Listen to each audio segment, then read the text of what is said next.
Hello and welcome to the live lecture.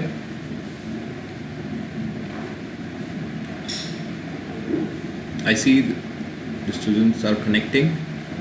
All right, fine. So we are going to begin a new topic, a new chapter today that is from CBSE class 10 mathematics. The name of the chapter is pair of linear equations in two variables. Okay, and now let us quickly see and come to the topic that we are going to study today. All right, here it is. चलिए सबसे पहले तो आपको ये बता दें कि linear equation जो है वो क्या होता है. आप लोगों ने छोटी क्लासेस में पढ़ा होगा, क्लास 9 में भी पढ़ा होगा, 7th में भी पढ़ा होगा. लीनियर इक्वेशंस क्या होती हैं, ठीक है. तो लीनियर इक्वेशंस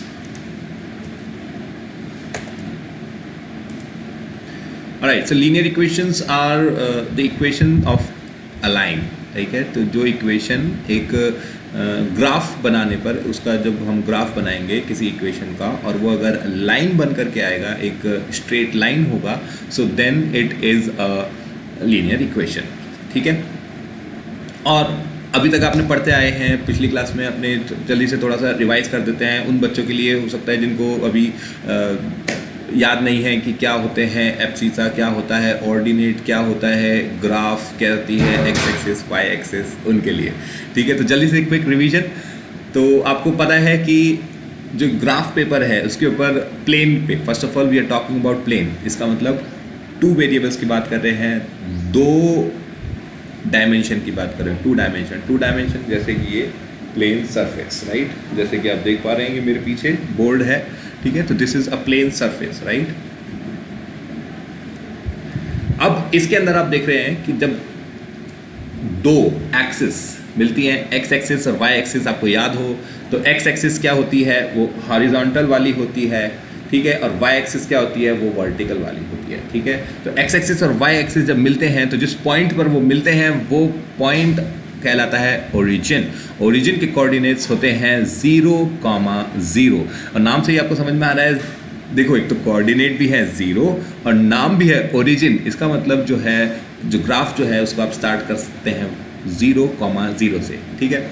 अगर अपन बात करें, ठीक है, तो 0,0 जो ओरिजिन है, एक्स एक्सिस और वाई एक्सिस जहां पर इंटरसेक्ट कर रहे हैं, तो उसके 4 क्वाड्रेंट्स बन रहे हैं, ठीक है. क्योंकि ऐसे प्लस साइन बन रहा है तो आप देख रहे हैं, ठीक है. अगर आप में से अभी भी किसी के पास में पेन और पेपर नहीं है, पेन और नोटबुक नहीं है, so I can give you 5 to 10 seconds. Hurry up, quickly open up a notebook and start writing, start actually drawing the things that I'm asking you to do, ठीक है. तो एक page पर आप एक ऐसे प्लस बना लो बड़ा सा, जिस पॉइंट पर वो दोनों लाइन मिल रही है, प्लस जो मीट कर रहा है, प्लस का जो सेंटर है, उस सेंटर को नाम दे दो 0,0 और उसके पास में छोटा सा लिख दो ओरिजिन, ठीक है. अब जो हॉरिजॉन्टल लाइन है, हॉरिजॉन्टल लाइन जो है उस पर लिख दो x axis.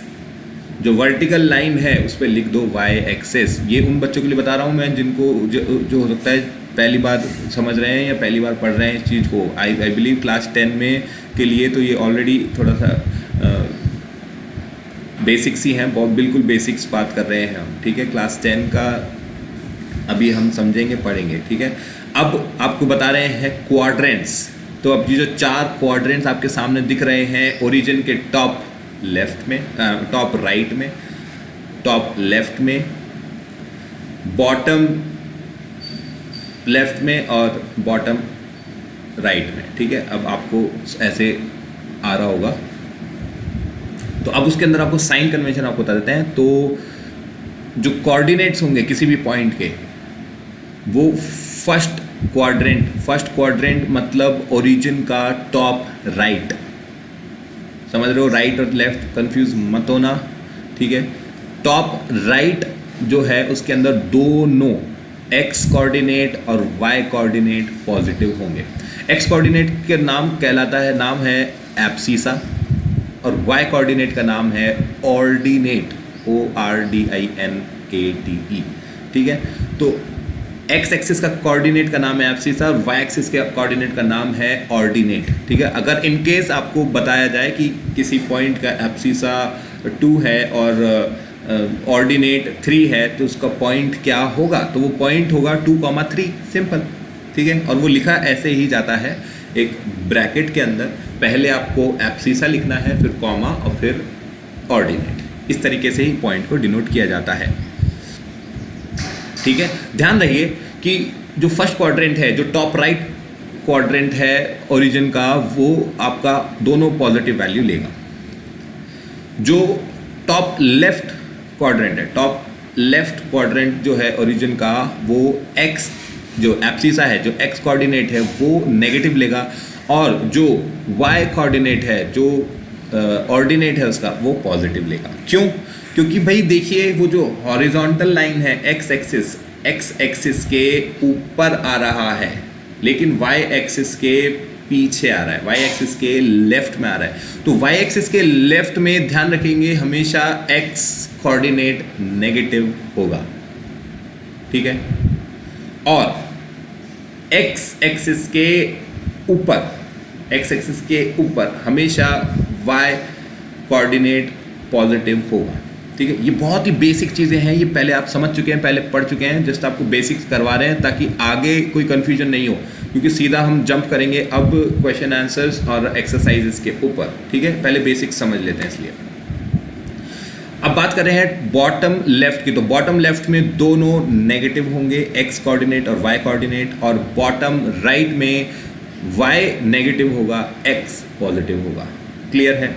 Is that clear students? ठीक है। अब अपन बात कर रहे हैं लीनियर इक्वेशन इन 2 वेरिएबल्स, ठीक है। लीनियर इक्वेशन इन 2 वेरिएबल्स आपको पता है, क्योंकि एक स्ट्रेट लाइन होती है, जनरल फॉर्मूला उसका होता है, जनरल फॉर्म जो होती है उसकी होती है ax + by + c = 0। तो मैं आपको चाहता हूं कि मैं आपकी अभी लिख लीजिए ये इक्वेशन, जनरल फॉर्म जो इक्वेशन है ये आप लिख लीजिए अभी के अभी, ax + by + c = 0, ठीक है। तो जैसे ही वो हो जाए आप नेक्स्ट अब लिखिए। अब आपको ये पता है कि ये एक जनरल इक्वेशन है, ठीक है। जनरल इक्वेशन है मतलब कि इसके अंदर ये स्टैंडर्ड इक्वेशन है। अब इसके अंदर आपको पता है कि पेयर की बात कर रहे हैं हम, अभी ये तो ये लास्ट ईयर तक पढ़ चुके हैं, अब अपन बात कर रहे हैं क्लास 10 की। तो क्लास 10 में अपन बात कर रहे हैं पेयर की। तो पेयर ऑफ लीनियर इक्वेशन क्या है? Pair of linear equation is when one line or one graph is related to or compared to or intersects another graph or another point, ठीक है। आपको ये पता होगा कि लीनियर इक्वेशन में एक जो लीनियर इक्वेशन है वो आप उसमें पढ़ चुके हैं, उसमें इनफाइनाइट सॉल्यूशंस होते हैं। किसी भी लाइन पर कितने पॉइंट्स होते हैं? इनफाइनाइट पॉइंट्स होते हैं, ठीक है। लेकिन अगर हम 2 लाइंस की बात करें तो 2 लाइंस जो हैं वो सिर्फ और सिर्फ एक ही पॉइंट पर कनेक्ट करेंगी until they are coinciding, मतलब कि वो एक दूसरे के ऊपर ही लाई कर रही है, वो ओवरलैप कर रही है एक दूसरे के ऊपर, कोइंसाइड कर रही है, या वो पैरेलल है, ठीक है। अगर या तो वो पैरेलल होंगी, या वो एक दूसरे पर लाई करेंगी, या फिर वो एक दूसरे को इंटरसेक्ट करेंगी, किसी भी एंगल पर वो इंटरसेक्ट करेंगी। अगर किसी भी एंगल पर वो कोई भी 2 लाइन इंटरसेक्ट करती हैं तो उनका हमेशा एक सॉल्यूशन होगा, किसी भी एक पॉइंट पर ही वो इंटरसेक्ट करेंगी। लेकिन अगर वो कोइंसाइड करेंगी, एक दूसरे के ऊपर ही लाई करेंगी, तो उसके भी इनफाइनाइट सॉल्यूशंस होंगे। अभी हम बात कर रहे हैं कि अगर वो एक दूसरे को इंटरसेक्ट करें तो उसके एक सॉल्यूशन होगा। तो पेयर ऑफ लीनियर इक्वेशंस का कितने सॉल्यूशन होंगे? पेयर ऑफ लीनियर इक्वेशन जहां पर वो इंटरसेक्ट कर रही हैं, एक सॉल्यूशन होगा, ठीक है। अभी एक और ज़रूरी बात जो कि शायद हो सकता है कुछ को पता हो, कुछ को नहीं पता हो, तो जिनको पता है बहुत अच्छी बात है, जिनको नहीं पता है उनको बता देते हैं कि एक्स एक्सिस के कोऑर्डिनेट होते हैं y = 0। एक्स एक्सिस की इक्वेशन होती है y = 0, ठीक है। एक्स एक्सिस की इक्वेशन है y = 0 और y एक्सिस की इक्वेशन है x = 0, ठीक है। ये मेरे ख्याल से सबको पता ही होगा, ठीक है। बहुत बेसिक चीज़ें हैं। एक और बात जो कि आपको बताना चाहता हूँ कि ax + by + c जो general form of linear equation है, इसके अंदर a बी और सी जो कोएफिशिएंट्स हैं ये रियल नंबर्स हैं, ये इमेजिनरी नंबर्स नहीं हो सकते, ठीक है। तो ए बी और सी जो हैं वो कोएफिशिएंट्स जो हैं एक्स के या वाई के या कांस्टेंट, वो रियल नंबर्स होंगे, वो इमेजिनरी नहीं होंगे। साथ में ए और बी ज़ीरो दोनों नहीं हो सकते, क्योंकि दोनों अगर ज़ीरो हो जाएंगे तो फिर वो लीनियर इक्वेशन नहीं बचेगी, ठीक है। तो ये बस इंपॉर्टेंट पॉइंट है। तो अगर आपको अब पेयर की बात करें तो पेयर में ऑब्वियसली पहली इक्वेशन के लिए आप ये जनरल इक्वेशन लिख लीजिए, a1x plus b1y plus c1 equals to 0। और दूसरी का इक्वेशन आप लिख लीजिए, दूसरी का सेकंड इक्वेशन का जनरल फॉर्म या स्टैंडर्ड फॉर्म आप लिख लीजिए, a2x plus b2y plus c2 equals to 0। ध्यान रखिए कि a1x इसलिए लिखा गया है क्योंकि वो फर्स्ट इक्वेशन का x कोएफिशिएंट x टर्म है, ठीक है, इसलिए। और कोएफिशिएंट क्या है? a1। फर्स्ट इक्वेशन का y टर्म जो है वो है b1y, तो y का कोएफिशिएंट क्या है? b1। और इसी तरीके से c1 जो है वो एक कांस्टेंट है। वो कांस्टेंट क्यों है? क्योंकि उससे कोई वेरिएबल कनेक्टेड नहीं है, उसकी वैल्यू कभी चेंज नहीं होगी, वो टर्म एज इट इज रहेगा हमेशा, ठीक है। सिमिलरली सेकंड इक्वेशन की बात करें तो सेकंड इक्वेशन में हमने a2 ले लिया कोएफिशिएंट, b2 ले लिया कोएफिशिएंट और c2 ले लिया कांस्टेंट, ठीक है। अब अपन बात कर रहे हैं कि देखिए, एक तो चीज़ ये थी कि ये सब रियल नंबर्स होने चाहिए, a1 b1 c1 a2 b2 c2, ये सब रियल नंबर होना ज़रूरी है। इमेजिनरी नंबर नहीं हो सकते। इमेजिनरी नंबर मतलब ऐसे नंबर जो कि असल में नहीं है, पॉसिबल नहीं है, ठीक है, वो नहीं हो सकते। तो सारे पॉसिबल नंबर जो भी हैं रियल नंबर होने चाहिए। और ये कंडीशन भी वैलिड होनी चाहिए कि a1 square plus b1 square not equals to 0, ठीक है। ध्यान रखेंगे कि ये इनके स्क्वायर जो है वो 0 के इक्वल नहीं होने चाहिए। अब हम बात कर रहे हैं सॉल्यूशन की। The solution of a pair of linear equations in two variables की। तो अ pair of values x and y satisfying each of the equations is called a solution, ठीक है। तो ध्यान रखेंगे हमेशा सॉल्यूशन क्या होगा? सॉल्यूशन किसी भी पेयर का वो होगा जो कि वो दोनों लाइन के ऊपर लाई करेगा, ठीक है। जैसे कोई एक लाइन है वो दूसरी लाइन को इंटरसेक्ट करती है, तो ऐसे कितने पॉइंट्स पॉसिबल हैं अगर वो इंटरसेक्ट कर रही है? ध्यान से सुनिएगा, अगर एक लाइन दूसरी लाइन को इंटरसेक्ट कर रही है तो कितने पॉइंट्स ऐसे पॉसिबल हैं जहाँ पर वो एक दूसरे को मिलेंगी? कितने पॉइंट्स, उनके कॉमन पॉइंट्स कितने पॉसिबल हैं?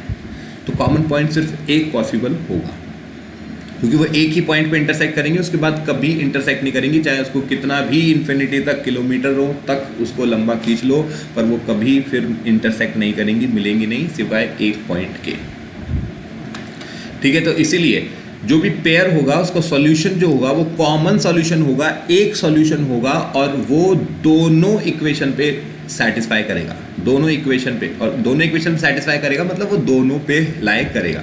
तो दोनों पे लाई करेगा इसका मतलब वो कॉमन पॉइंट एक सॉल्यूशन है, ठीक है। अच्छा, एक और चीज़ आपको बताना चाहूँगा, ये जनरल इक्वेशन से ये याद आया कि आपको ये और देखना है कि भाई इसकी डिग्री कितनी है, ठीक है। ये आपने शायद क्वाड्रेटिक इक्वेशन अगर आपने पढ़ा है 9th में, तो आपने अभी तक जो भी चीज़ें समझी होंगी तो उसमें अलजेब्रा में आपने देखी होंगी, ठीक है। तो क्या होता है, ये हम बात कर रहे हैं पावर ऑफ इक्वेशन। जो पावर ऑफ इक्वेशन है वो इसके सॉल्यूशन बताएगा, ठीक है। तो पावर ऑफ इक्वेशन क्या है इसमें? तो अब आप देखो कि इसकी मैक्सिमम पावर क्या है। पावर क्या होती है? फर्स्ट ऑफ ऑल जैसे 5 स्क्वायर, तो 5 स्क्वायर में पावर क्या है 5 की? तो 5 की पावर है 2। जैसे 2 क्यूब में 2 की पावर क्या है? 3, ठीक है। तो पावर या डिग्री ऑफ इक्वेशन भी बोलते हैं। तो इसकी इक्वेशन की डिग्री क्या है?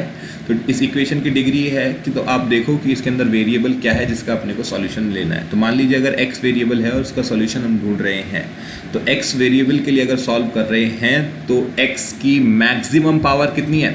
x की मैक्सिमम पावर है 1, तो इसका मतलब x का एक सॉल्यूशन इसका मिलेगा, ठीक है। इसी तरीके से अगर क्वाड्रेटिक इक्वेशन आपने पढ़ा होगा तो उसमें ये डिस्कस किया जाता है डिग्री ऑफ द इक्वेशन, ठीक है। तो वहाँ पर बताया जाता है क्योंकि वहाँ पर x की मैक्सिमम पावर आपको 2 मिलती है, ठीक है। तो वहाँ पर आपने देखा होगा कि जब x की मैक्सिमम पावर x² मिलता है और 2 होती है तो उसकी डिग्री ऑफ इक्वेशन 2 होती है और इसलिए हमको 2 सॉल्यूशंस मिलते हैं x के, ठीक है। तो ये एक चीज़ थी ज़रूरी जो कि आपको समझ में आनी चाहिए, ठीक है। तो there are only 3 possibilities for a pair of linear equation, जो कि मैंने आपको बताया अभी, या तो वो इंटरसेक्ट करेंगे किसी एक पॉइंट पर या फिर कभी इंटरसेक्ट नहीं करेंगे, इसका मतलब वो दोनों पैरेलल ही चलेंगे, इंटरसेक्ट कभी नहीं करेंगे, हमेशा पैरेलल चलेंगे। जैसे रेलवे ट्रैक्स कभी इंटरसेक्ट करते हैं क्या? मतलब हाँ, दूसरा ट्रैक जो है वो दूसरे ट्रैक से इंटरसेक्ट कर सकता है, पर जो रेलवे ट्रैक्स जो पैरेलल चल रहे हैं वो कभी इंटरसेक्ट नहीं करेंगे। अरे इंटरसेक्ट करेंगे तो पटरी भी नीचे आ जाएगी ना, तो इंटरसेक्ट कभी नहीं करेंगे। Parallel lines they do not intersect ever, और the 2 lines could be coincident, और वो एक दूसरे के ऊपर कोइंसाइड कर सकती हैं और कोइंसिडेंट हो सकती हैं, वो एक दूसरे के ऊपर ही लाई करेंगे, ठीक है। और अब इनको अपन क्या कर सकते हैं, पेयर ऑफ लीनियर इक्वेशंस को अपन सॉल्व कर सकते हैं या तो ग्राफिकल मेथड से या फिर अलजेब्रिक मेथड से, ठीक है। हम दोनों ही मेथड्स को देखते हैं एक बार। तो ग्राफिकल मेथड फॉर सॉल्विंग कैसा होता है, ठीक है। ग्राफिकल मेथड क्या होता है कि आपको पता होगा कैसे करते थे, लाइन ड्रॉ, ग्राफ बनाते थे, क्लास 9 में बनाते थे। कैसे बनाते थे, ठीक है। जैसे मान लीजिए इक्वेशन दे दी x + y = 2, लिख लीजिए इक्वेशन लिख लीजिए, x + y = 2। अब इसके अंदर देखिए x की जगह और 0 रखिए तो y की वैल्यू आ गई 2, x की जगह 0 रखेंगे तो y की वैल्यू आ गई 2, तो एक पॉइंट क्या आ गया, 0,2। सिमिलरली y की जगह 0 रख दीजिए, y की जगह 0 रखेंगे तो x की जगह x की वैल्यू क्या आएगी, 2, तो दूसरा पॉइंट क्या हो गया, 2,0। तो क्या आप ये लाइन ड्रॉ कर सकते हैं आप, जिसका एक पॉइंट है 0,2 और दूसरा पॉइंट है 2,0? बिल्कुल कर सकते हैं। इसी तरीके से दूसरा कोई सी ले लीजिए, मान लीजिए ऐसा ले लीजिए 2x + y = 0 और 2x + y = 2 ले लीजिए, ठीक है। तो अब इसके अंदर ले लीजिए x की जगह 0 तो क्या आ गया, y = 2, और दूसरा पॉइंट ले लीजिए y = 0 तो x = 1। तो इसके अंदर भी पॉइंट क्या आ गए, 0,2 और 1,0। ये थोड़ा जल्दी में हो गया है क्या? आप आराम से पॉज करके इसको और समझ लेना क्या मैं बोल रहा हूँ, रिपीट करके बैक करके सुन लेना, समझ लेना, ठीक है। दोबारा से देख लेना अगर नहीं समझ में आ रहा है तो, ठीक है।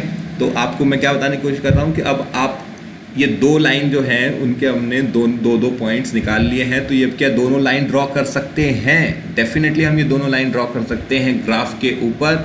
और क्या जब हम ड्रॉ करेंगे तो आपको इंटरसेक्टिंग पॉइंट इसका कहीं ना कहीं मिल जाएगा, बिल्कुल इंटरसेक्टिंग पॉइंट इनका मिल जाएगा।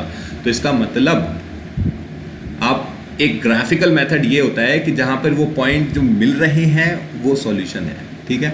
So if the 2 lines intersect then the equations are consistent and a unique solution is given by the coordinates of the point of intersection, ठीक है। तो ग्राफ में कैसे निकालेंगे, तो जब ग्राफिकल मेथड क्या कहता है कि जब पॉइंट्स जो है वो इंटरसेक्ट कर रहे हैं, जिस पॉइंट के ऊपर जो वो लाइंस जो हैं वो इंटरसेक्ट कर रही हैं जिस पॉइंट के ऊपर, वो पॉइंट एक ही होगा, एक यूनिक सॉल्यूशन होगा, और वो जो पॉइंट के कोऑर्डिनेट्स हैं वो इसका सॉल्यूशन होगा, ठीक है। If the 2 lines are parallel, then the equations are inconsistent and they have no solution. No solution is there if the lines are parallel. क्योंकि कभी मिलेंगी नहीं, तो कोई satisfying point उनका होएगा ही नहीं, common satisfying point, ठीक है। और if the 2 lines coincide each other, then the equations are consistent and they have infinite number of solutions. Such lines are dependent equations, ठीक है। तो अब ये तीसरा वाला केस क्या है, अगर वो दोनों एक दूसरे के ऊपर लाई करें, ये एक लाइन उसके ऊपर दूसरी लाइन, अगर वो दोनों एक दूसरे के ऊपर कोइंसाइड करें, एक दूसरे के ऊपर ओवरलैप करें, तो इस केस में इनफाइनाइट नंबर ऑफ सॉल्यूशंस मिलेंगे। क्यों? क्योंकि उनके कॉमन पॉइंट्स हर पॉइंट पे कॉमन पॉइंट है, राइट। तो इसीलिए वो इनफाइनाइट नंबर ऑफ सॉल्यूशंस उसके हैं, ठीक। चलिए let's see the algebraic method. तो अब अलजेब्रिक मेथड पे आता है और एक्चुअल में हमें अलजेब्रिक मेथड ही समझने हैं, क्योंकि पेपर में आपसे अलजेब्रिक मेथड पूछा जाएगा और आपसे पूछ दिया जाएगा कि भाई ये सॉल्यूशन बता दो। तो अब आपको डिसाइड करना है कि कौन सा बेस्ट मेथड है जिसमें टाइम भी बचे और सही आंसर आए। ठीक है, तो अलजेब्रिक मेथड जो है वो है, we have 3 algebraic methods of solution. ठीक है, एक है सब्स्टिट्यूशन मेथड। ठीक है, सब्स्टिट्यूशन मेथड नाम से समझ में आ रहा है सब्स्टिट्यूट करने की बात होगी कहीं ना कहीं। दूसरा है एलिमिनेशन मेथड। एलिमिनेट करना मतलब होता है हटा देना, किसी एक को हटा देंगे तो दूसरे की वैल्यू मिल जाएगी। ठीक है, तो एलिमिनेशन मेथड। और तीसरा है क्रॉस मल्टीप्लिकेशन। इसको मल्टीप्लाई किया उससे, इसको मल्टीप्लाई किया उससे, तो cross multiplication method is the third one. तो first method is substitution method. देखते हैं सब्स्टिट्यूशन करने की कोशिश करते हैं सब्स्टिट्यूशन मेथड से। ठीक है, ये क्वेश्चन है फर्स्ट वाला। 10 students of class 10 took part in a mathematics quiz. Mathematics quiz में 10 बच्चों ने, क्लास 10वीं कक्षा के 10 बच्चों ने पार्टिसिपेट किया। If the number of girls is 4 more than the number of boys. ठीक है, अब जितनी लड़कों ने उस क्विज में पार्टिसिपेट किया उससे 4 ज़्यादा लड़कों ने पार्टिसिपेट किया, 4 ज़्यादा लड़कियों ने पार्टिसिपेट किया। जितने लड़के थे उससे 4 ज़्यादा लड़कियां थी। तो find the number of boys and girls who took part in the quiz. अरे ये तो बहुत ही इजी है। ठीक है, तो पहली इक्वेशन क्या दे रखी है? पहली इक्वेशन आपको दे रखी है टोटल। अपन मान लो कि नंबर ऑफ बॉयज़ जो है वो x है और नंबर ऑफ गर्ल्स जो है वो y है। क्या 2 वेरिएबल हो गए? बिल्कुल 2 वेरिएबल हो गए। Number of boys is x and number of girls is y। अब आपको ये पता है टोटल बच्चे कितने थे? टोटल बच्चे थे 10। टोटल बच्चे 10 थे जिन्होंने पार्टिसिपेट किया था। तो पहली इक्वेशन तो ये आ गई x + y = 10। ठीक है, थोड़ा लिखने का भी तरीका आपको समझना है कि आंसर जब आप लिखेंगे तो बोर्ड पॉइंट ऑफ व्यू से आपको बताया जा रहा है, समझाया जा रहा है कि जब आप आंसर लिखेंगे so it should be clear to the examiner, the one who would be checking your answers, the steps should be clear to him, right. तो अगर वरना स्टेप्स उनको नहीं क्लियर होंगे कि आपने क्या आंसर लिखा है, नेक्स्ट स्टेप में कहाँ से आ गया, तो चांसेस हैं कि वहाँ पर भले ही आपका आंसर सही आ रहा हो, पर अगर स्टेप्स अगर प्रॉपरली फॉलो नहीं करें, आपने एक्सप्लेन नहीं किया आंसर वो कैसे पहुँचा है उस आंसर तक, तो चांसेस हैं कि वो नंबर कट सकते हैं। तो आपको ये लिखना है, जैसे कि x + y = 10 आप लिख रहे हैं, तो उससे पहले आपको बताना ज़रूरी है कि नंबर ऑफ स्टूडेंट्स, तो since number of students is 10, so therefore x + y = 10। समझ में आ रहा है? तो इसीलिए आपको थोड़ा सा बताना भी ज़रूरी है कि जो आप स्टेप ले रहे हैं वो क्यों है। You need to mention the reason in the step. ठीक है, काफ़ी लोग क्या करते हैं, वो पहले स्टेप लिख देते हैं और आगे ब्रैकेट में लिख देते हैं, वो भी ठीक है। ठीक है, तो आप ऐसे भी लिख सकते हो x + y = 10 और आगे ब्रैकेट में आप लिख दो कि since the number of students is 10। ठीक है, ये भी एक तरीका है, इस मेथड से भी आप कर सकते हैं, बिल्कुल कोई दिक्कत नहीं है इसमें। चलिए, तो let's come back to the question. हम समझने की कोशिश कर रहे हैं सब्स्टिट्यूशन मेथड। और अच्छा, अब बात कर रहे हैं स्टेटमेंट की, कंडीशन की। द कंडीशन क्या है? The number of boys and girls, the number of girls is 4 more than the number of boys. ठीक है, तो ये स्टेटमेंट है, ये कंडीशन है कि तो नंबर ऑफ गर्ल्स, जितनी लड़कियां हैं, लड़कियां जो हैं वो 4 ज़्यादा हैं जितने लड़के हैं। तो अच्छा, एक बात बताओ, लड़के अगर x हैं, ठीक है, तो लड़कियां कितनी हो गई? लड़कियां हो गई x में 4 ज़्यादा। तो क्या आपको y की वैल्यू मिल गई? तो y की वैल्यू क्या हो गई? y की वैल्यू हो गई x + 4। ये देखो, ये रहा। ठीक है, जितनी लड़कियां हैं, नंबर ऑफ गर्ल्स, गर्ल्स अपन ने क्या माना था? y। तो number of girls y equals to number of boys, number of boys क्या माना था? x + 4, उसमें 4 और ऐड कर देंगे तो नंबर ऑफ गर्ल्स और नंबर ऑफ बॉयज बराबर आ जाएगा, राइट। तो क्या हमारे पास दूसरी इक्वेशन आ गई यस, हमारे पास दूसरी इक्वेशन आ गई, y equal to x plus 4। ठीक है, अब आगे आंसर कैसे रखा हुआ है, अभी ये देखो, y की जगह ये रहा, आपने y की वैल्यू निकाली, y की जगह आपने क्या रखा, y की फर्स्ट इक्वेशन से आपने y की वैल्यू निकाली तो y आ रहा है 10 माइनस एक्स। फर्स्ट इक्वेशन जो है उससे y आ रहा है 10 माइनस एक्स, तो इधर लिख भी दिया है। ठीक है, from equation 1 we have y equal to 10 minus x. बस अब आपको क्या करना है, सिर्फ और सिर्फ इसको सब्स्टिट्यूट करना है। अब ठीक है, आगे तो इसने शायद ग्राफिकल मेथड बताया हुआ है, ठीक है, क्योंकि ग्राफ प्लॉट करके और उससे पॉइंट निकालने की कोशिश की जा रही है। ठीक है, लेकिन अब आपको सब्स्टिट्यूशन मेथड में समझाने की कोशिश कर रहा हूँ। तो सब्स्टिट्यूशन मेथड जो है इसमें आपको क्या करना है, जैसे y की वैल्यू आ गई, अब वो दूसरी इक्वेशन में रख दो। ठीक है, रखो जल्दी से और करके बताओ मेरे को, और आंसर जरूर बता दो। What you need to do is write down the answer and let me know.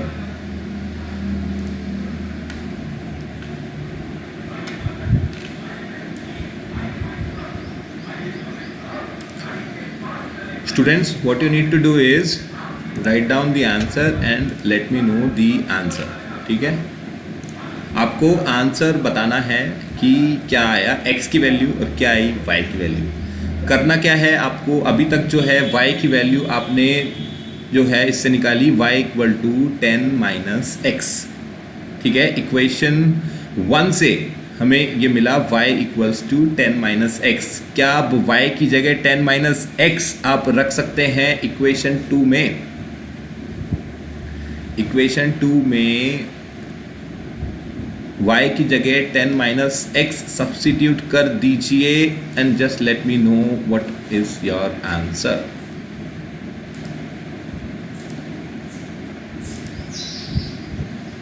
Hurry up students, quickly. All right, fine, yes.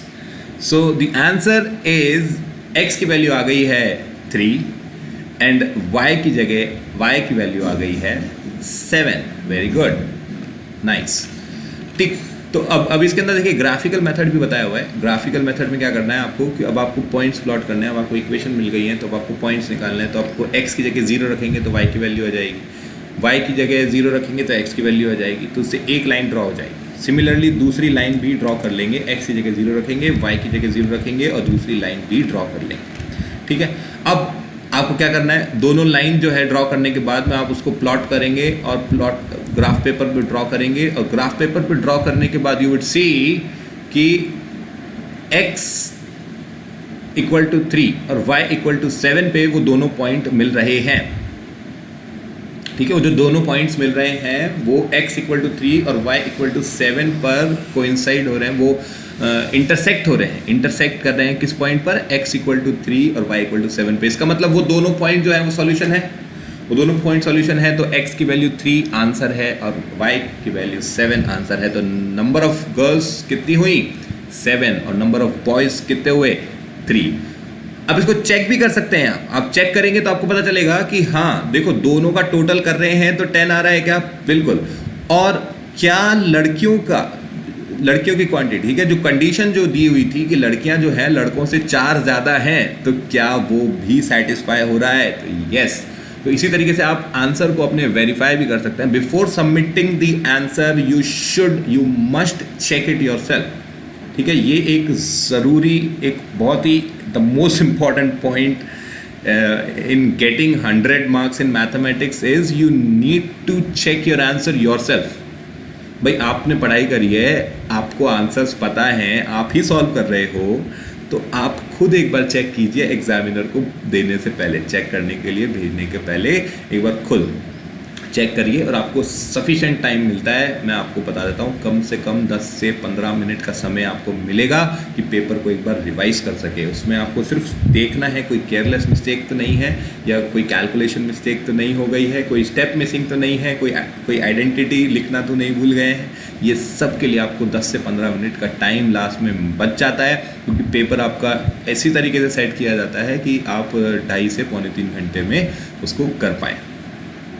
ठीक है, तो ये एक स्पेशल टिप है कि अगर आपको 100 मार्क्स स्कोर करने हैं तो आप अपने आंसर को सबमिट करने से पहले खुद चेक कीजिए, राइट। तो जब आप वो करेंगे तो आपको कंफर्म हो जाएगा, यू विल बी अश्योर्ड कि आप खुद को अपने आप को अश्योरेंस दे पाएंगे कि हाँ ये आंसर सही है, ठीक है। तो ये था सब्स्टिट्यूशन मेथड। सब्स्टिट्यूशन मेथड में क्या किया आपने, एक इक्वेशन से किसी एक वेरिएबल की वैल्यू ली और वो दूसरे इक्वेशन में सब्स्टिट्यूट कर दी। सब्स्टिट्यूट मतलब करना क्या होता है, सब्स्टिट्यूट का मतलब यही होता है कि एक की जगह दूसरे को रिप्लेस कर देना, यही होता है सब्स्टिट्यूट का मतलब, कि एक का जगह और दूसरे को रिप्लेस करना, एक को उठा करके दूसरे की जगह रिप्लेस कर देना, दिस इज सब्स्टिट्यूट, ठीक है। तो अब सब्स्टिट्यूशन मेथड जो है वो उसमें यही करना है कि आपको एक इक्वेशन से x या y की वैल्यू लो, जो भी आपको कंफर्टेबल लगे, या तो x की वैल्यू निकाल लो या y की वैल्यू निकाल लो। तो x इक्वल टू जो भी हो RHS में ले लो, या y इक्वल टू जो भी हो RHS में ले लो, और उसको एज इट इज उठा करके और इक्वेशन 2 में रख दो, या दूसरी जो भी इक्वेशन है उसके अंदर एज इट इज उठा करके रख दो। तो आप देखोगे कि एक वेरिएबल ही बचेगा, और जब एक वेरिएबल बचेगा तो आपका आंसर आ जाएगा। अब वो जब आंसर आ गया है तो मान लीजिए अगर आपने x को सब्स्टिट्यूट करा था तो y आ जाएगा, अगर y को सब्स्टिट्यूट किया था तो x आ जाएगा, और अगर x और y में से कोई भी एक आ जाएगा तो पूरा की पूरा पॉइंट आपको पता चल जाएगा, वो जो पॉइंट है, जो सॉल्यूशन है वो भी मिल जाएगा, उसका दूसरा जो कोऑर्डिनेट है वो भी मिल जाएगा, ठीक। तो ये था हमारा सब्स्टिट्यूशन मेथड। अब हम बात कर रहे हैं एलिमिनेशन मेथड, ठीक है। एलिमिनेशन मेथड जो है वो और भी मज़ेदार है, उसके अंदर तो हमको सिर्फ उड़ा देना है, उड़ा देना है मतलब गायब। एलिमिनेशन मेथड का क्वेश्चन आपको देख करके देते हैं, ठीक है। क्वेश्चन को देख करके और आप समझ पाएंगे कि कौन सा मेथड जो है उसको इस्तेमाल करना है, ठीक है। और ये कैसे होगा, प्रैक्टिस से, ठीक है। तो जैसे आप प्रैक्टिस करते रहेंगे तो आपको पता चल जाएगा कि हाँ इस तरीके के क्वेश्चन में हमें एलिमिनेशन मेथड इस्तेमाल करना है, या इस तरीके के क्वेश्चन में हमें सब्स्टिट्यूशन इस्तेमाल करना है, ठीक है। आंसर सेम आएगा, देखिए मेथड कोई सा भी हो, अप्रोच कोई सी भी हो, वो आंसर आपका सही आएगा, आंसर सेम ही आएगा, ठीक है। ये करके देखिए आप,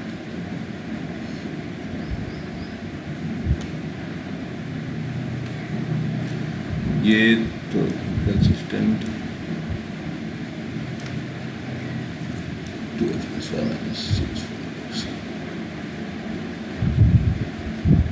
ठीक है। हाँ ये वाला क्वेश्चन करके देखिए, क्वेश्चन नंबर 3, ठीक है। क्वेश्चन नंबर 3 करके देखिए आप, क्वेश्चन नंबर 3 इसका, ये क्वेश्चन नंबर 4 का थर्ड पार्ट जो है नोट कर लीजिए। 2x + y - 6, अभी हमको आपको समझाने की कोशिश कर रहे हैं एलिमिनेशन मेथड। एलिमिनेशन मतलब जहाँ पर आप एक वेरिएबल को उड़ा दोगे, गायब भी कर दोगे, ठीक है। तो गायब कर दोगे एक वेरिएबल को तो क्या आ जाएगा, एक वेरिएबल, और एक वेरिएबल अगर बचेगा इक्वेशन में तो क्या आंसर निकल जाएगा, यस। और जब अगर एक का आंसर मिल गया है तो क्या दूसरे को इक्वेशन में पुट करके वैल्यू निकाल सकते हैं, यस। तो इस तरीके से भी सॉल्यूशन होता है। तो एलिमिनेट करना कैसे है वो देख लेते हैं, ठीक है। तो एलिमिनेट करने के लिए अब अभी इक्वेशन लिख लो, 2x + y - 6 = 0, और दूसरी इक्वेशन लिख लो 4x - 2y - 4 = 0, ठीक है। जल्दी से एक बार साइड में आप A1 B1 C1 A2 B2 C2 तीनों इक्वेशन का लिख लो, और दोनों इक्वेशन के तीनों जो कांस्टेंट कोएफिशिएंट्स हैं वो लिख लो। A1 B1 C1 first equation का, A2 B2 C2 second equation का। First equation is 2x + y - 6 = 0, second equation is 4x - 2y - 4 = 0। लिख लिया। अगर आपने वो लिख लिया है तो अब आपने देखा, आप देखोगे कि A1 जो आ रहा है वो आपका 2 है, A1 is 2, A2 is 1 and A1 is 2b1 is 1। ठीक है, फर्स्ट इक्वेशन की बात कर रहे हैं, तो a1 b1 c1 क्या है, 2 1 और -6। सबका आंसर सेम है। हमारी क्लास बहुत ही इंटेलिजेंट बच्चों की क्लास है, सब स्मार्ट बच्चे हैं, मुझे पता है सबका आंसर ये सही आ रहा होगा। तो a1 b1 और c1 आपके आ रहे होंगे 2 1 और -6। सिमिलरली a2 b2 और c2 आ रहा होगा 4 -2 और -4।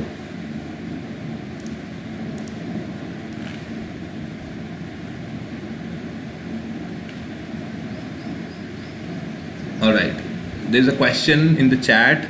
The student is asking, will we be told to use a specific method? Yes, indeed. So in the examination, if you are told to use elimination method, or if you are told to use cross multiplication method, or which whatsoever method, ठीक है, तो आपको उसी method से ही solve करना पड़ेगा। ध्यान रखिए कि एग्जामिनेशन में आपको मेथड अगर पूछा गया है तो आपको उसी मेथड का इस्तेमाल करना है, लेकिन अगर नहीं पूछा गया है तो अब क्या करें? तो फिर अब आपके ऊपर है, ये आपकी मर्ज़ी है, जो एग्जामिनी है, जो कि पेपर दे रहा है, ये उसकी मर्ज़ी है कि जो ईजीएस्ट और जो बेस्ट वे पॉसिबल है उसमें आंसर निकालें। ठीक है, अगर आपको ऐसा लग रहा है कि एलिमिनेशन मेथड से आंसर इजीली आ जाएगा और कोई गलती के चांसेस ही नहीं है, क्योंकि डायरेक्ट आपको दिख रहा है सामने कि उसको सॉल्व करने पर, क्योंकि आपको क्या होगा ना, प्रैक्टिस करोगे ना तो आपको पता चल जाएगा कि एलिमिनेशन मेथड किस वाले तरीके से, किस मेथड में या किस तरीके के क्वेश्चंस में यूज़ करना है, और सब्स्टिट्यूशन किस में यूज़ करना है, क्रॉस मल्टीप्लिकेशन किस में यूज़ करना है। It's just the practice that you will be able to decide which approach to use. ठीक है, तो अप्रोच कौन सी रखनी है आपको वो डिसाइड कर पाओगे आप जब प्रैक्टिस करोगे इन क्वेश्चंस की। ठीक है, तो मैंने भी अभी कुछ क्वेश्चंस देखे और क्वेश्चंस में देख करके और मैंने आइडेंटिफाई किया कि हाँ, ये वाला क्वेश्चन जो है ये एलिमिनेशन से बेस्ट हो जाएगा। ठीक है, तो वो ऐसे ही आपको भी डिसाइड करना है। ठीक है, तो अगर आपको क्वेश्चन में दिया हुआ है कि एलिमिनेशन से यूज़ करें या सब्स्टिट्यूशन से यूज़ करें, तो जैसा आपको क्वेश्चन में दिया है वैसा ही करना है, और अगर नहीं दिया हुआ है तो then it's up to you, it's your discretion to choose the best way possible, the best method possible। ठीक है, ठीक है, तो अब आपने देख लिया, तो अब a2 b2 और c2 भी आ गया होगा। a2 आ रहा है 4, b2 है -2 एंड c2 इज -4। ठीक है, अब आप भाई नहीं मिल रहा, राइट, लेकिन अब आप ये देखिए क्या इक्वेशन 1 को कंप्लीट इक्वेशन को ध्यान रखिए, हमेशा जब भी कोई भी चेंजेस होंगे तो वो कंप्लीट इक्वेशन में होंगे, LHS और RHS बोथ। तो हम कंप्लीट इक्वेशन को 2 से मल्टीप्लाई कर दें, जरा जल्दी से इक्वेशन 1 को, कंप्लीट इक्वेशन को 2 से मल्टीप्लाई कर दीजिए। 2x + y - 6 = 0, इसको आप 2 से मल्टीप्लाई कर दीजिए तो आ जाएगा 4x + 2y - 12 = 2 × 0 2 नहीं, 2 × 0 0। तो RHS में अभी भी वही 0 रहेगा, RHS में कोई चेंजेस नहीं आएंगे, लेकिन LHS में इक्वेशन 2x + y - 6 की जगह LHS में आ गया है 4x + 2y। हाँ, बिल्कुल exactly, both the methods are correct। you can either take 2 common, either you can divide the whole equation by 2, or you can just simply multiply the equation and bring the coefficients equal, right? तो अभी अपने को क्या करना है, elimination method में you need to bring the coefficients equal, and how would you do that? तो आपको कैसे करना है, तो या तो आप कॉमन ले लो, ठीक है, डिवाइड कर दो 2 से, या फिर आप मल्टीप्लाई कर दो। ठीक है, अभी अब जब सब बच्चों ने अगर मल्टीप्लाई कर दिया है तो अभी मल्टीप्लाई वाले मेथड से करके देखते हैं। ठीक है, तो 4x + 2y - 12 = 0, and second equation is 4x - 2y - 4 = 0। अब दोनों इक्वेशन को ऐड कर दो।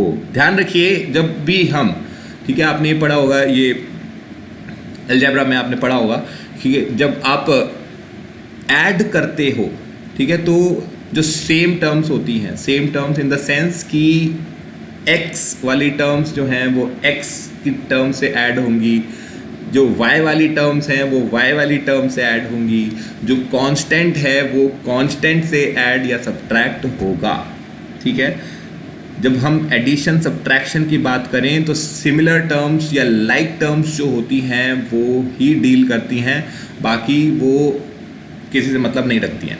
ठीक है, तो अगर 4x प्लस 4x आ रहा है, ठीक है, आपको तो इक्वेशन क्या हो जाएगी LHS में 4x plus 4x plus 2y minus 2y minus 12 minus 4, और RHS में क्या आ जाएगा 0 प्लस 0। ठीक है, तो RHS में 0 प्लस 0 इज स्टिल 0। अब आपको ध्यान रखना है जो हमने किया था, जो हमारा एम था कि एलिमिनेट कर देंगे, एक वेरिएबल को उड़ा देंगे, तो एक वेरिएबल को देखेंगे कौन सा वेरिएबल उड़ रहा है। क्या प्लस 2y और माइनस 2y उड़ जा रहे हैं? क्या प्लस 2y और माइनस 2y कैंसिल आउट हो जा रहे हैं? यस, तो प्लस 2y और माइनस 2y अब कैंसिल हो जाएंगे, तो अब आपके पास इक्वेशन जो है वो सिर्फ एक वेरिएबल में बचेगी। अब जो एक वेरिएबल में बचेगी तो वो उसका सॉल्यूशन होगा। अब आपको x की वैल्यू मिल जाएगी, तो x की वैल्यू क्या आएगी 4x plus 4x minus 16 equals to 0। ठीक है स्टूडेंट्स, इफ कुछ कैलकुलेशन मिस्टेक मैंने कर दिया राइट, तो because I am not using any paper pen, so अगर कोई कैलकुलेशन मिस्टेक हो गई है तो just let me know, otherwise I believe this is okay. ठीक है, तो 4x plus 4x 8x minus 16 equals to 0, plus 2y minus 2y cancel out हो गए हैं, तो इसका मतलब 8x इक्वल्स टू 16 और x इक्वल्स टू 2। तो इसका एक पॉइंट आ गया x इक्वल्स टू 2। क्या आप दूसरा पॉइंट निकाल सकते हैं? बिल्कुल निकाल सकते हैं। तो आप पहली इक्वेशन में या दूसरी इक्वेशन में किसी में भी आप वैल्यू रख दीजिए x की जगह 2, तो आपको मिल जाएगा y की वैल्यू और आपके पास सॉल्यूशन मिल जाएगा x, y पॉइंट, आपको कोऑर्डिनेट मिल जाएगा जो कि कॉमन पॉइंट होगा इन दोनों इक्वेशंस का। क्लियर है? This is the elimination method. तो एलिमिनेशन मेथड में हमने क्या किया? एलिमिनेशन मेथड में हमने एक वेरिएबल को पहले तो कोएफिशिएंट्स जो थे वेरिएबल के इक्वल करें, फिर उनको या तो ऐड करेंगे या सब्ट्रैक्ट करेंगे ताकि वो, अच्छा इसको एक बात बताओ, चलो तो अभी मेरे को ये बताया था स्टूडेंट ने कि हम इसको 2 से कॉमन भी ले सकते हैं, right? One of the students told me कि 2 कॉमन भी ले सकते हैं इसमें। ठीक है, तो 2 कॉमन लेकर के और इस बार आप क्या करो, सब्ट्रैक्ट करो। ठीक है, अभी आपको अभी तक तो अभी हमने क्या किया था, हमने एडिशन किया था, अब आपको क्या करना है, आपको सब्ट्रैक्शन करना है। ठीक है, तो एलिमिनेशन क्या, एलिमिनेशन सब्ट्रैक्शन से भी हो जाएगा, अरे बिल्कुल हो जाएगा, एक बार करो। ठीक है, चलिए, तो अभी हमको जैसे स्टूडेंट ने सजेस्ट किया था कि 2 कॉमन ले लेते हैं, तो ठीक है, फर्स्ट इक्वेशन तो एज इट इज रहती है, सेकंड इक्वेशन में से 2 कॉमन ले लेते हैं और पूरी इक्वेशन को 2 से डिवाइड कर देते हैं। ठीक है, तो 2x plus y minus 6 equals to 0। और सेकंड इक्वेशन वुड बी 2 और फिर ब्रैकेट के अंदर आ जाएगा 2x माइनस वाई माइनस 2, फिर ब्रैकेट क्लोज इक्वल्स टू 0। पूरी इक्वेशन को आप 2 से डिवाइड कर दो तो आपके पास में फर्स्ट इक्वेशन बच जाएगी 2x plus y minus 6 equals to 0। कोई चेंजेस नहीं हुए फर्स्ट इक्वेशन में। सेकंड इक्वेशन है 2x minus y minus 2 equals to 0। अब आपको करना क्या है, आपको इक्वेशन 1 में से इक्वेशन 2 को माइनस कर दो, काट दो, और जब उसको माइनस करोगे, सब्ट्रैक्ट करोगे, तो आपको पास एक वेरिएबल बच जाएगा। लेकिन इस बार वेरिएबल आपके पास x नहीं बचेगा, ध्यान से देखिए, इस बार वेरिएबल आपके पास में y बचेगा।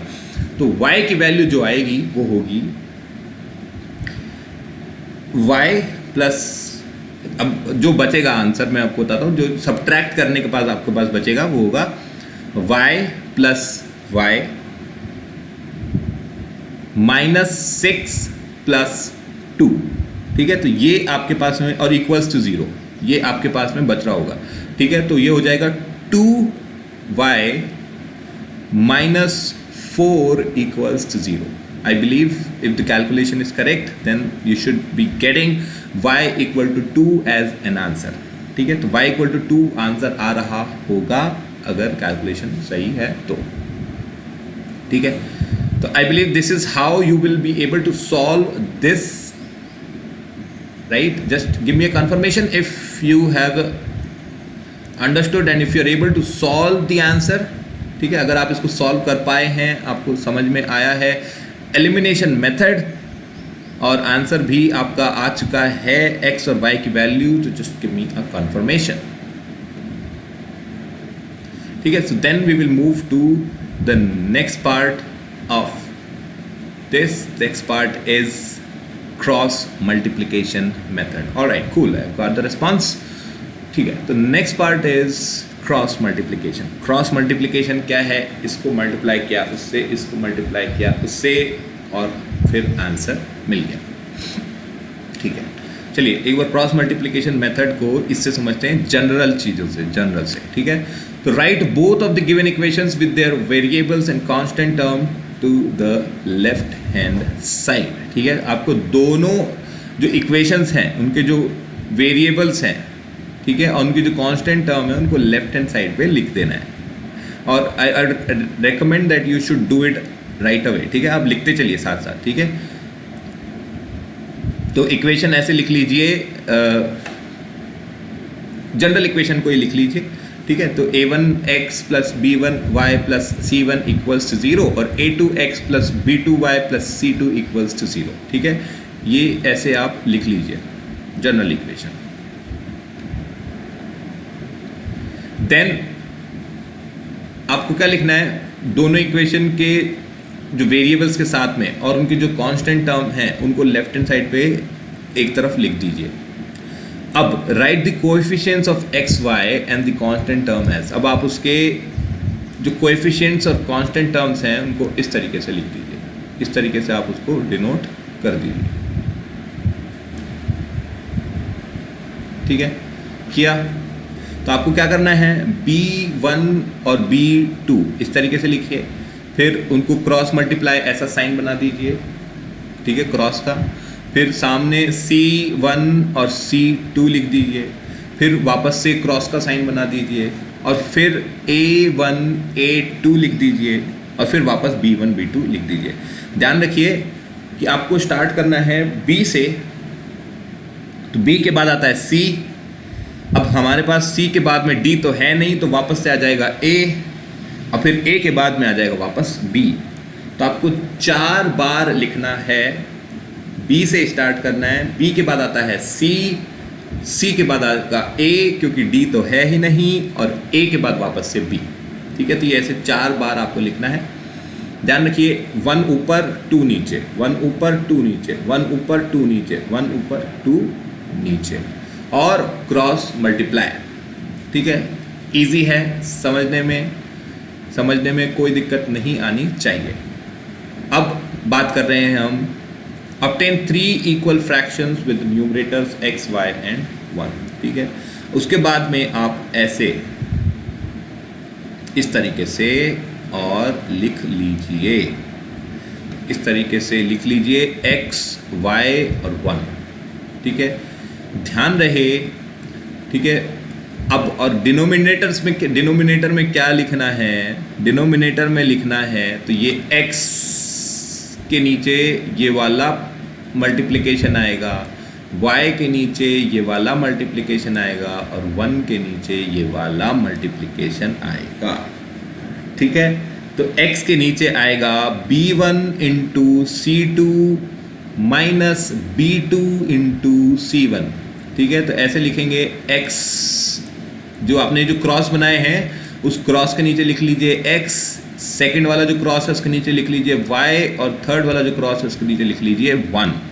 ठीक है, तो इसका मतलब इस वाले क्रॉस में जो मल्टीप्लिकेशन हो रहा है, ये जो क्रॉस मल्टीप्लिकेशन हो रहा है ये x के नीचे जाएगा, ये जो क्रॉस मल्टीप्लिकेशन हो रहा है ये y के नीचे जाएगा, और ये जो क्रॉस मल्टीप्लिकेशन हो रहा है ये 1 के डिनोमिनेटर में जाएगा। ठीक, क्लियर है आई बिलीव। और जब आप उसको मल्टीप्लाई करेंगे तो this is going to be the final solution. अब आपके सामने ये इस तरीके से 3 टर्म्स आ जाएंगी जिनको आप इक्वेट करके और सॉल्यूशन निकाल, बड़ी ही आसानी से सॉल्यूशन निकाल पाएंगे। ठीक है, बहुत इजी हो जाता है। अभी आपको भले देखने में ऐसा लग रहा होगा, देखिए देखने में चीज़ें जो है हो सकता है वो अच्छी लगे या नहीं लगे, लेकिन जब उसको आप यूज़ करेंगे तो आप जब ये रियलाइज़ करेंगे कि this is one of the easiest methods. ठीक है, काफ़ी क्वेश्चन जो है उसमें बहुत ही आसानी से हो जाएंगे। In fact in some of the cases you would not even need a pen and a paper. दिमाग में ही अगर आप इसको मल्टीप्लाई करने का ध्यान रख पाएंगे कि किस टर्म को किससे मल्टीप्लाई करना है, तो आप बड़ी ही आसानी से इसको कर पाएंगे without even pen and paper. ठीक है, तो प्रैक्टिस के ऊपर है, जैसे प्रैक्टिस करेंगे तो हो जाएगा। ठीक है, अब याद रखने का तरीका मैंने आपको बता दिया है। तो BCAB, तो स्टार्ट करना है B से, B के बाद आएगा C के बाद आएगा A क्यों? क्योंकि D तो है ही नहीं, ABC ही है, तो C के बाद आएगा A और A के बाद वापस B। ऐसे 4 टर्म्स आपको लिखनी है, 4 कोएफिशिएंट्स और कांस्टेंट जो है एक्स वाई के कोएफिशिएंट और कांस्टेंट टर्म को इस तरीके से लिखना है। ध्यान रखेंगे A1 1 वाली जो है टर्म वो ऊपर और 2 वाली जो टर्म है वो नीचे। 1 वाली ऊपर 2 वाली नीचे, हमेशा ध्यान रखना है। 1, अच्छा ऐसे याद रख लो, रैंक 1 कहाँ होता है? रैंक 1 टॉप पे होता है ना, तो 1 जो है वो ऊपर और 2 जो है वो नीचे, ऐसे याद रख लो। और अब आपने जो क्रॉस मल्टीप्लिकेशन के साइन बना दिए, B1 को और नीचे की तरफ ऐसे बना दिया मल्टीप्लाई करने के लिए, और B2 को ऐसे ऊपर की तरफ मल्टीप्लाई करने के लिए बना दिया, जो क्रॉस मल्टीप्लिकेशन साइंस जो बनाए हैं आपने। ठीक है, अब उनके नीचे, तो क्रॉस मल्टीप्लिकेशन जो है उनके नीचे आप लिख दो, पहले के नीचे x क्योंकि पहले आता है x, दूसरे के नीचे y क्योंकि बाद में आता है y, और जो तीसरा बच गया, अब तीसरा कोई वेरिएबल तो है नहीं, तो तीसरा बचा है हमारा 1, तो 1 के नीचे लिखेंगे तीसरा वाले जो क्रॉस मल्टीप्लिकेशन है, वो तीसरा वाला क्रॉस मल्टीप्लिकेशन जाएगा 1 के डिनोमिनेटर में। ठीक है, और फिर उनको ऐसे इस तरीके से इक्वेट कर देंगे। इक्वेट करने का मेथड ये है कि उनको मल्टीप्लाई करेंगे और एक टर्म को मल्टीप्लाई करेंगे, माइनस कर देंगे दूसरी टर्म से। ठीक है, तो जैसे B1 इंटू C2 जो टर्म आएगी उसमें से माइनस कर देंगे B2 इंटू C1, और ये किसके नीचे होगा? ये x के नीचे होगी, और वो बराबर होगी किसके?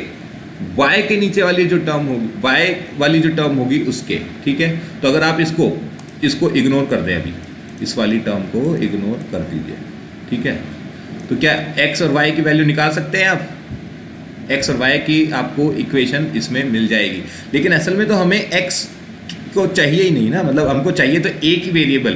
तो मैं रेकमेंड यही करूँगा कि आप इसमें से एक, मान लीजिए x को हटा देते हैं तो आपको y की वैल्यू मिल जाएगी, और y को हटा देंगे तो आपको x की वैल्यू मिल जाएगी। This is actually how it is solved. ठीक है, तो क्योंकि अब इसके अंदर देखिए x और y कुछ भी नहीं है ना, तो अगर आप इनमें से किसी भी 1 वाली के साथ में, 1 वाली जो साइड है, 1 वाली साइड के साथ में किसी x वाले को लेंगे तो x की वैल्यू मिल जाएगी, y वाले को लेंगे तो y की वैल्यू मिल जाएगी। ठीक है, और याद करने का तरीका आपको बता ही दिया।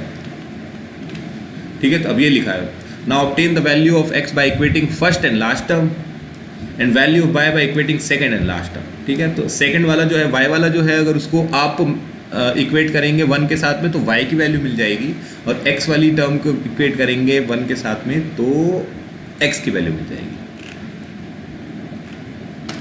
ठीक है, बस अब ये ही हो जाता है, और बाकी तो अब चलते हैं धुआंधार क्वेश्चंस की तरफ। चलिए, तो let's move on to the question answers. I really hope कि तीनों मेथड आपको समझ में आए होंगे। सब्स्टिट्यूशन, जहाँ पर हम एक वेरिएबल को सब्स्टिट्यूट कर देते हैं दूसरी इक्वेशन में और सिंगल वेरिएबल इक्वेशन बना लेते हैं। एक मेथड है एलिमिनेशन मेथड, जिसमें हम एलिमिनेट कर रहे हैं एक वेरिएबल को आइदर बाय एडिंग और सब्ट्रैक्टिंग। ठीक है, और उसको वापस एक जब वेरिएबल को आप उड़ा देंगे तो सिंगल वेरिएबल बच जाएगा, और सिंगल वेरिएबल के लिए आप सॉल्व उसको कर सकते हैं। और थर्ड मेथड था क्रॉस मल्टीप्लिकेशन, जो कि हमने जस्ट अभी समझाया। ठीक है, चलिए तो थोड़ा सा एक फील गुड क्वेश्चन कर लेते हैं। ये फील गुड क्वेश्चन है, बहुत ही ईजी वाला। Aftab tells his daughter 7 years ago, I was 7 times as old as you were then. ठीक है, इस तरीके के क्वेश्चन बहुत बढ़िया। Also 3 years from now, I shall be 3 times as old as you will be. ठीक है, जो आफ्ताब जो है, आफ्ताब मियाँ अपने बेटी को बोले कि 7 साल पहले, ठीक है, अभी उनकी कुछ भी जो भी एज है, 7 साल पहले I was 7 times as old as you were then, कि तुम जितने साल की उस वक्त थी, मेरी उम्र तुम्हारे से 7 गुना थी, 7 times थी, ठीक है। अच्छा, लैंग्वेज को समझने के लिए आपको क्या है ना, थोड़ा सा इंग्लिश पर भी ध्यान देना पड़ेगा, क्योंकि वर्ड प्रॉब्लम्स जो होंगी ना, अगर इंग्लिश में नहीं आती है तो आपको पता ही नहीं है 7 times का मतलब क्या होता है या अगो का मतलब क्या होता है, तो फिर दिक्कत आ सकती है।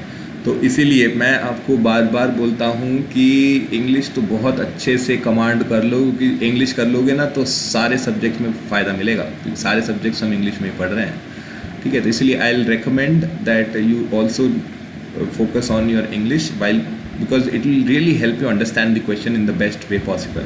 तो आपको अगर इंग्लिश आती होगी ढंग से तो आपको क्वेश्चन बिल्कुल सही से समझ में आ जाएगा, ठीक है। वरना अगो में और लेटर में और टाइम्स और ये सारी चीज़ें जो है ना, ये कंफ्यूज हो जाते हैं बच्चे। चलिए, तो बात करते हैं। आफ्ताब मियाँ अपनी बेटी से बात कर रहे हैं। आफ्ताब मियाँ क्या कह रहे हैं कि 7 साल पहले मैं तुमसे 7 गुना उम्र में ज़्यादा था, ठीक है। मैं तुम्हारे 7 गुना उम्र का था, ठीक है। जब जितने भी साल की तुम थी, मैं उसका 7 times था।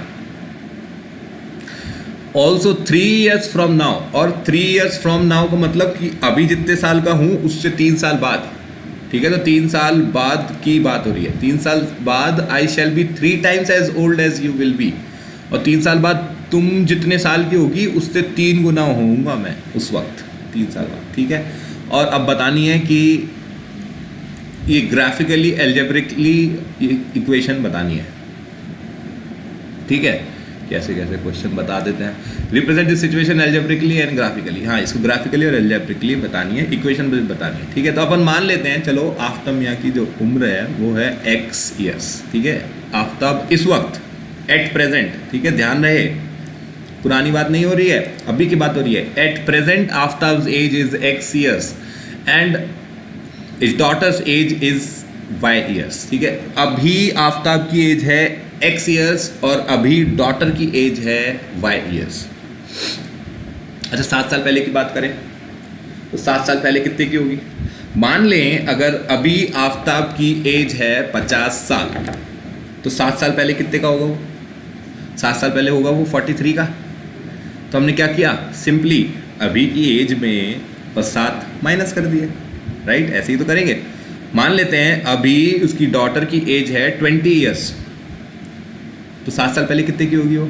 7 साल पहले 20 - 7, 13 years, ठीक है। ये हमने अज्यूम किया है, ठीक है, ये आंसर नहीं है, ये अज्यूम किया है, ठीक है। तो अभी हमने जो नेक्स्ट अजम्पशन है वो यही है कि अभी हमने जो अज्यूम किया हुआ है वो है आफ्ताब की एज है x, तो 7 साल पहले उसकी एज होगी x - 7 years, ठीक है। ये देखो, आफ्ताब एज 7 years ago, 7 साल पहले आफ्ताब की एज थी x - 7 और उसकी डॉटर की एज की थी अभी कितनी है?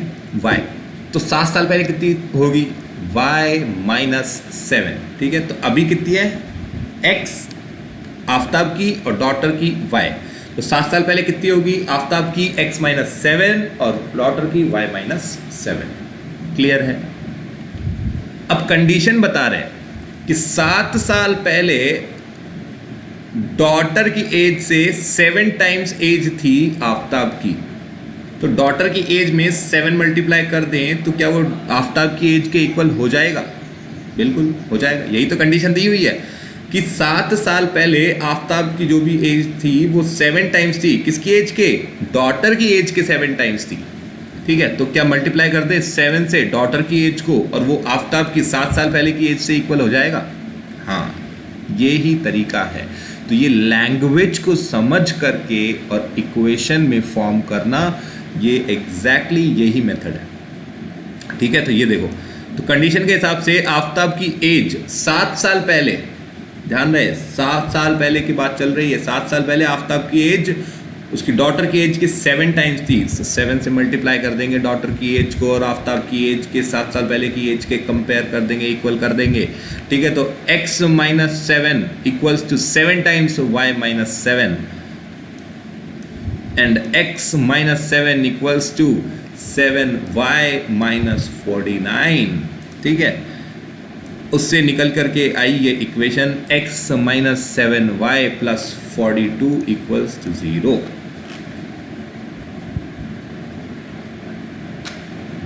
ठीक, गुड।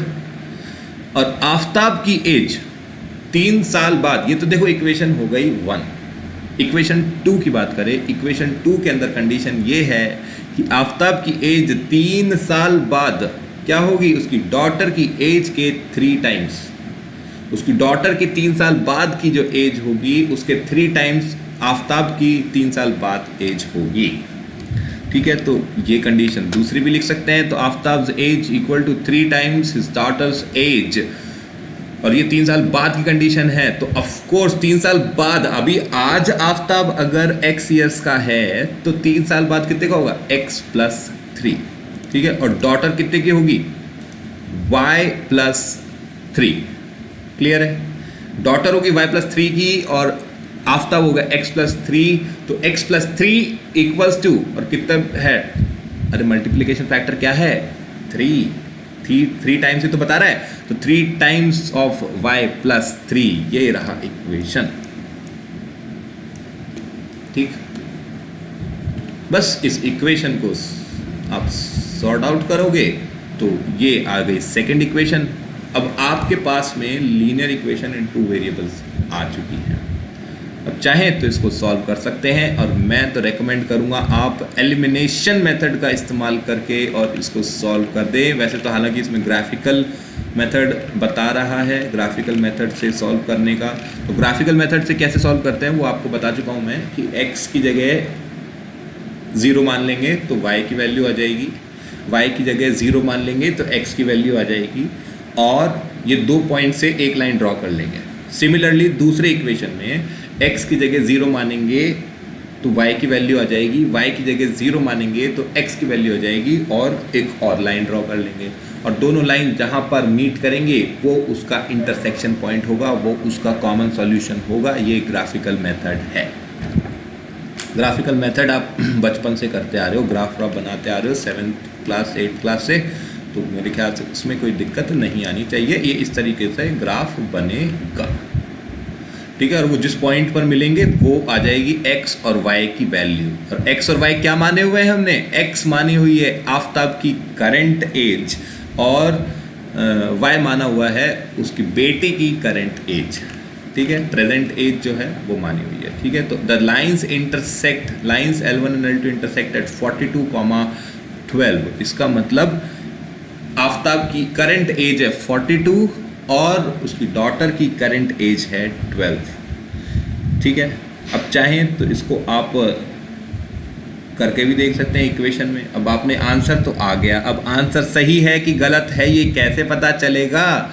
अरे सर हमें तो पता नहीं चलता, फिर हमारा तो आंसर हमेशा सही आता है पर फिर भी नंबर नहीं आते सही, तो वो कैसे पता चलेगा कि हमारा आंसर सही है। अरे इसको वेरीफाई कर लो ना आप। 42 में, और 42 करंट एज है तो 42 में और 7 माइनस कर लो तो 35, और 12 में 7 माइनस कर लो 5। क्या 7 टाइम्स का डिफरेंस आ रहा है क्या कंडीशन फर्स्ट कंडीशन है कि 7 साल पहले आफताब की एज 7 गुना थी उसकी बेटी के एज के, क्या ये कंडीशन सेटिस्फाई हो रही है? अरे हो तो रही है, बिल्कुल हो रही है। सिमिलरली सेकंड जो केस थी, सेकंड कंडीशन जो है 3 साल बाद की कंडीशन, 3 साल बाद आफताब की एज जो होगी वो 3 टाइम्स होगी उसकी बेटी के एज के। तो 3 साल बाद आफताब की एज होगी 45, 3 साल बाद बेटी की एज होगी 15। तो क्या 3 बार का डिफरेंस है? 3 टाइम 10 इंटू 3 45 होता है क्या? अरे बिल्कुल होता है। तो फिर इसका मतलब दोनों इक्वेशन जो है वो सेटिस्फाई हो गई हैं इस आंसर से, तो इसका मतलब ये करेक्ट आंसर है। इस तरीके से आप आंसर चेक कर लो, और अगर आपका दोबारा चेक करने पर भी, वेरीफाई करने पर भी आंसर सही आता है, इसका मतलब you are all set to go, और पूरा क्वेश्चन आपका सही सॉल्व हुआ है। ठीक है, ये तो हमारा था फील गुड क्वेश्चन। ठीक है, समझाया आपको, इसलिए थोड़ा सा बढ़िया टाइम लगा इसमें, लेकिन ये ड्रॉ करने का क्वेश्चन था। It should hardly have taken you maybe 6 minutes, 7 minutes, right, to completely write the equation and draw it. ठीक है, तो 6 से 7 मिनट का क्वेश्चन था वैसे, पर कोई बात नहीं, पहला था क्वेश्चन, फील गुड क्वेश्चन था। ठीक है, नेक्स्ट क्वेश्चन देख लेते हैं जल्दी से। The coach of a cricket team buys 3 bats and 6 balls for 3900 rupees. अब कोच साहब जो हैं, अब क्रिकेट टीम के लिए बच्चों को क्रिकेट खिलाने के लिए और लेकर के आ गए 3 बैट, ठीक है, और 6 बॉल ले आए और 3900 रुपीज़ के लिए आए। ठीक है, तो 3 बैट तो इसलिए लाना पड़ेगा ना, एक एक्स्ट्रा भी रखना पड़ता है, 2 तो खैर लेकर के पिच पे उतर जाएंगे। ठीक है, और बॉल भी बहुत सारी एक्स्ट्रा ले आए कोच साहब है। Later she buys another bat and 3 more balls of the same kind for 1300। ठीक है, तो just a new information that we have just realise, coach साहब नहीं है, कोच साहिबा हैं। ठीक है, तो later she buys another bat, और उन्होंने फिर बाद में एक बैट और ख़रीदा और 3 बॉल और ख़रीदी सेम तरीके की, और वो 1300 रुपीज़ की खरीदी है। ठीक है, represent this situation algebraically and geometrically. ठीक है, तो अब आपको ये सिचुएशन बतानी है। अब उन्होंने पहले तो 3 बैट खरीदे और 6 बॉल खरीदी 3900 की। दोबारा उनको फिर ज़रूरत पड़ी भाई, और बच्चे आ गए तो ज़्यादा बैट चाहिए, अब और बॉल भी चाहिए, तो एक बैट और ख़रीद लिया और 3 बॉल खरीद ली 1300 रुपीज़ की। अब भैया आपको इक्वेशन बनानी है, तो जल्दी से करने की कोशिश करते हैं। सबसे पहले तो हमको अज्यूम करना है, लेट कर लेंगे। लेट क्या करेंगे कि बैट की तो कॉस्ट है वो है x और बॉल की जो कॉस्ट है वो है y। तो बैट की कॉस्ट है x, तो फर्स्ट इक्वेशन जो थी उसके अंदर पहले जो 3 बैट लिए थे, फर्स्ट वाली जो कंडीशन थी उसके अंदर, ठीक है, 3 बैट लिए थे, तो 3 बैट की प्राइस क्या हो गई 3x, और 6 बॉल्स ली थी तो 6 बॉल्स की जो प्राइस होगी वो क्या हो गई 6y। ठीक है, ध्यान रखिए 3 बैट की प्राइस 3x, क्योंकि एक की प्राइस है x तो 3 की हो गई 3x। सिमिलरली 6 बॉल्स की प्राइस 6y, क्योंकि एक की हमने लेट की है y तो 6 की हो गई 6y। रीवाई कर लेंगे जैसा क्वेश्चन में दिया हुआ है। तो cost of 3 bats plus cost of 6 balls is equal to 3900। Total पहला बिल जो था वो 3900 रुपीज़ का था, और उसके अंदर 3 बैट और 6 बॉल लेकर के आए थे, तो 3x plus 6y equal to 1300। यहाँ तक क्लियर है, ये पहली इक्वेशन आ गई 3x plus 6y equal to 3900। Similarly अच्छा, ये तो भाई ये तो उसी को ही क्या किया, अब इसमें क्या किया 3 कॉमन ले लिया। भाई ध्यान रखना ये 3 कॉमन ले लिया गया है। ठीक है, तो 3 कॉमन ले लिया इसमें, तो x plus 2y equal to 1300। ठीक है, क्लियर है। Now cost of 1 bat plus cost of 3 balls equal to 1300। ठीक है, cost of 1 bat plus cost of 3 balls जो दूसरी कंडीशन है, दूसरी कंडीशन क्या दे रखी है कि 3 बॉल और 1 बैट जो है 1300 रुपये में खरीदी, तो इससे इक्वेशन क्या बनेगी x plus 3y equals to 1300। ठीक है, तो x plus 3y equals to 1300, ये आपकी तीसरी इक्वेशन बन गई। अब इसको अगर अपन बनाने की कोशिश करें किसके ऊपर, ग्राफ के ऊपर, तो ग्राफिकल देखेंगे तो अब क्या करना है, x की जगह 0 रख दो। तो यहाँ पर आपने जो इक्वेशन 1 है, ये इक्वेशन 1 थी, इक्वेशन 1 ये रही इक्वेशन 1। इक्वेशन 1 में जब आपने x की जगह 0 रखा तो y की वैल्यू क्या आ गई 650। ठीक है, 650। सिमिलरली y की जगह जब आपने ये रहा, y की जगह जब आपने 0 रखा तो x की वैल्यू क्या आ गई 1300। ठीक है, जब आपने y की जगह 0 रखा तो x की जगह क्या आ गया 1300। तो x क्या है प्राइस ऑफ, अब ये x क्या है, ये तो पॉइंट है उस लाइन पे। ये कौन सी लाइन की बात कर रहे हैं, x plus 2y equal to 1300, ये उस पॉइंट की बात कर रहे हैं। सिमिलरली अब इसने क्या किया है, इधर यहाँ पर x की वैल्यू थोड़ी बड़ी ले ली है, 100 ले ली है, क्या सोच करके, क्योंकि कैलकुलेशन ईजी बनाने के लिए। ठीक है, ताकि आपको पॉइंट्स में, ग्राफ में छोटे छोटे पॉइंट्स नहीं बनाने पड़े। ठीक है, आप सीधे एक मोटा पॉइंट आप ले सकें। ठीक है, तो इसीलिए ग्राफ के ऊपर इजी करने के लिए ये 100 लिया गया है x की वैल्यू, क्योंकि x की वैल्यू जब आप 100 लोगे इक्वेशन 1 में तो वो बन जाएगा 2y इक्वल टू 1200 और y इक्वल टू 600, ये रहा। ठीक है, तो वो इजी करने के लिए और 100 लिया गया है। तो आप भी ऐसा ही सोचें, क्योंकि अगर x को 1 ले लेते, अगर आप x को 1 लेते इस केस में, तो आप सोचो क्या इक्वेशन बनती, 2y इक्वल टू 1299। ठीक है, तो वो काम आसान नहीं होता, वो काम बहुत ही डिफ़िकल्ट हो जाता कि आपको पहले 1299 का हाफ निकालना पड़ता, जो कि आता 649.5, फिर आपको y को 649.5 पे मार्क करना पड़ता, तो वो और कैलकुलेशन मिस्टेक हो सकती थी, एरर्स हो सकती थी, इसीलिए उनको अवॉइड करने के लिए। तो अब ये थोड़ा सा अपने को स्मार्टनेस एग्ज़ाम में होना ज़रूरी है, ठीक है, कि काम अपना जो है वो टफ नहीं हो, इजी बने, सॉल्यूशन जो है वो आसानी से मिले। ठीक है, तो यही बस एक चीज़ है जो ध्यान रखने की। ठीक है, वरना अगर आप 1 और 2 लेकर के छोटी मोटी वैल्यू लोगे तो उसकी बजाय आप देखो कि आगे की किस वैल्यू पर डायरेक्ट आपको सॉल्यूशन मिल रहा है। ठीक है, और सिमिलरली इक्वेशन 2 में आ जाते हैं। इक्वेशन 2 है x + 3y = 1300। ठीक है, तो अब यहाँ पर x की वैल्यू ली है 400। तो x 400 लेने से क्या हो रहा है कि ये 1300 से माइनस करके और फिर y की आपको एक राउंड फिगर में वैल्यू मिल पा रही है, वरना y जो है पॉइंट्स में आता। तो x की जगह आपने 400 लिया है तो y आ जाता है 300। तो एक पॉइंट हो गया 400, 300। नेक्स्ट आपने x की जगह 100 लिया है तो y आ रहा है 400। ठीक है, y आ रहा है 400 जब x है 100। तो दूसरा पॉइंट हो गया 100, 400, और तीसरा पॉइंट इसमें लिया गया है 1000। तो x की जगह 1000 लिया गया है तो y आ जाता है 100। ठीक है, तो तीसरा पॉइंट आ गया 1000 और ये 100 है। ठीक है, 1000, 100। अब उसको पॉइंट को जब आप ड्रॉ करेंगे, ग्राफ पे लेंगे, तो आपको मिलेगा, पॉइंट्स आ जाएंगे क्या, 1300, 0। We also see from the obtained view the straight lines representing the two equation intersect at 1300, 0। ठीक है, तो जब आप उनको इंटरसेक्ट करेंगे, जब ये दोनों ग्राफ आप ड्रॉ करेंगे तो इस तरीके से कुछ ग्राफ ड्रॉ होगा। ये देखिए पॉइंट्स जो है इनको मार्क किया गया है 100, 400, 400, 300 और 1000, 100। सिमिलरली फर्स्ट वाली इक्वेशन में भी किया हुआ है 100, 600 और 0, 650।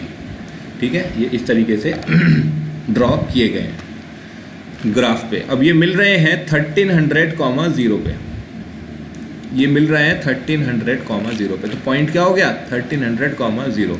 इसका मतलब क्या है कि भाई बैट के तो पैसे लग रहे हैं 1300 रुपये और बॉल के क्या रुपए लग रहे हैं, 0।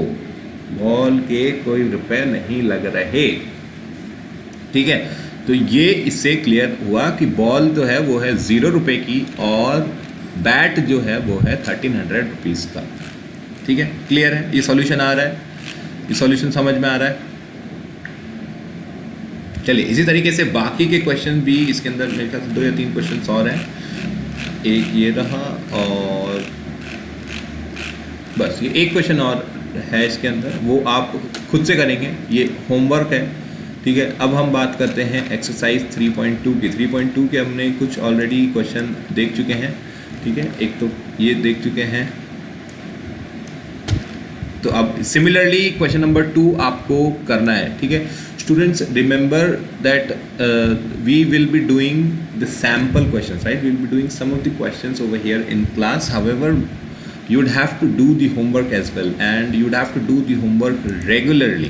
ठीक है, I want you to do the homework regularly and share the answers with me every day if possible. अगर आपको पॉसिबल है कि रोज़ आप मैथ्स के क्वेश्चंस कर सकते हैं तो आप रोज़ सॉल्व कीजिए and share it with me with the contact number provided on the screen, right? or just simply send me an email.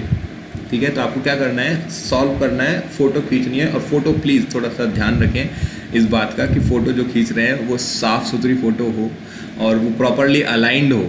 ठीक है, मतलब कि वो ऐसा नहीं हो कि वो फ़ोटो टेढ़ी आ रही है, सीधी नहीं है। ठीक है, तो फिर वो मेरे को फिर देखने में प्रॉब्लम आती है, राइट? तो उसका थोड़ा सा आप ध्यान रखें। So when you are clicking the image तो वो साफ लें ताकि पढ़ने में, चेक करने में ईजी रहे। तो I will check it for you, I will check it every day if you are doing and solving those questions every day.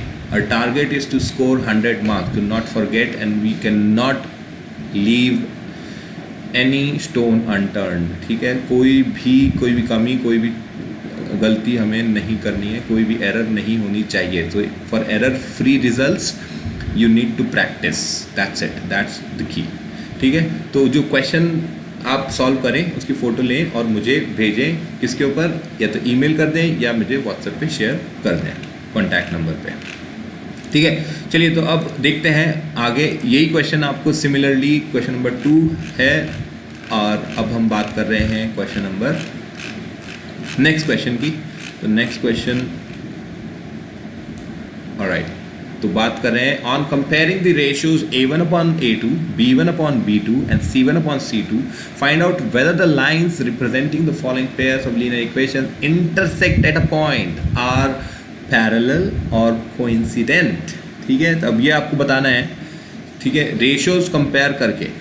ठीक है, ध्यान रखिए, ये सिर्फ रेशियो कंपेयर करके और आपको बताना है कि ये जो पॉइंट्स हैं, ये जो लाइंस हैं, इनके ऊपर ये जो लाइंस हैं ये एक दूसरे से इंटरसेक्ट कर रही हैं या पैरेलल हैं या फिर एक दूसरे के ऊपर ओवरलैप कर रही हैं. ठीक है, अब वो कैसे करते हैं, रेशियो कंपैरिजन से कैसे देखेंगे. तो आपको सबसे पहले तो आपको आना चाहिए a1 b1 c1 निकालना, a2 b2 c2 निकालना, फिर उनके ratio a1 upon b1, b2 upon b1 upon b2 and c1 upon c2. ठीक है, तो फर्स्ट वाला एग्जाम्पल है 5x minus 4y plus 8 equals to 0, 7x plus 6y minus 9 equals to 0. ठीक है, तो 5x minus 4y plus 8 equals to 0, इसके लिए हम सॉल्व कर रहे हैं. ठीक है, ये दो इक्वेशन जो हैं इसके लिए कि क्या ये कोइंसिडेंट हैं, क्या एक दूसरे के ऊपर ओवरलैप कर रही हैं, या क्या इंटरसेक्ट कर रही हैं, क्या ये पैरेलल हैं. तो इनके लिए अपन ने a1 b1 b2, a1 a2 b1 b2 c1 c2 जो है वेरीफाई कर लिया, निकाल लिया है, और अब उनका रेशियो देखेंगे. अब ये देखो ध्यान से, ये रेशियो क्या आ रहा है, ये रेशियो अलग है. मतलब ये रेशियो 1 नहीं आ रहा है. a1 upon a2 जो है उसका रेशियो क्या 1 आ रहा है? क्या नहीं. या a1 upon a2 जो है वो b1 upon b2 के रेशियो के इक्वल है क्या? ये क्या सेम आ रहे हैं क्या रेशियो? नहीं. तो 5 upon 7 जो है that is different from -4 upon 6. ठीक है, तो a1 upon a2 is not equal to b1 upon b2, ये लिखा हुआ है. a1 upon a2 is not equal to b1 upon b2, so that is why ये इंटरसेक्टिंग होंगी. ये लाइंस जो हैं वो इंटरसेक्टिंग होगी, ये एक पॉइंट पर इंटरसेक्ट करेंगे. किस केस में? जब a1 upon a2 is not equal to b1 upon b2, जब उनका रेशियो इक्वल नहीं होंगे तो वो एक पॉइंट पर इंटरसेक्ट करेंगे. ठीक है, नेक्स्ट वाला देख लेते हैं. 9x plus 3y plus 12 equals to 0 and 18x plus 6y plus 24 equals to 0. अब a1 a2 b1 b2 c1 c2 निकाल लीजिए और अब उनका देखिए सॉल्यूशन क्या होगा. तो अब आपको बताना है. तो a1 a2 b1 b2 c1 c2 हमने निकाल लिया. अब c1 c2 क्या है? c1 upon c2 is 12 upon 24 which is 1 upon 2. a1 upon a2 क्या है? 9 upon 18 which is also 1 by 2. b1 upon b2 which is 3 upon 6 again 1 by 2.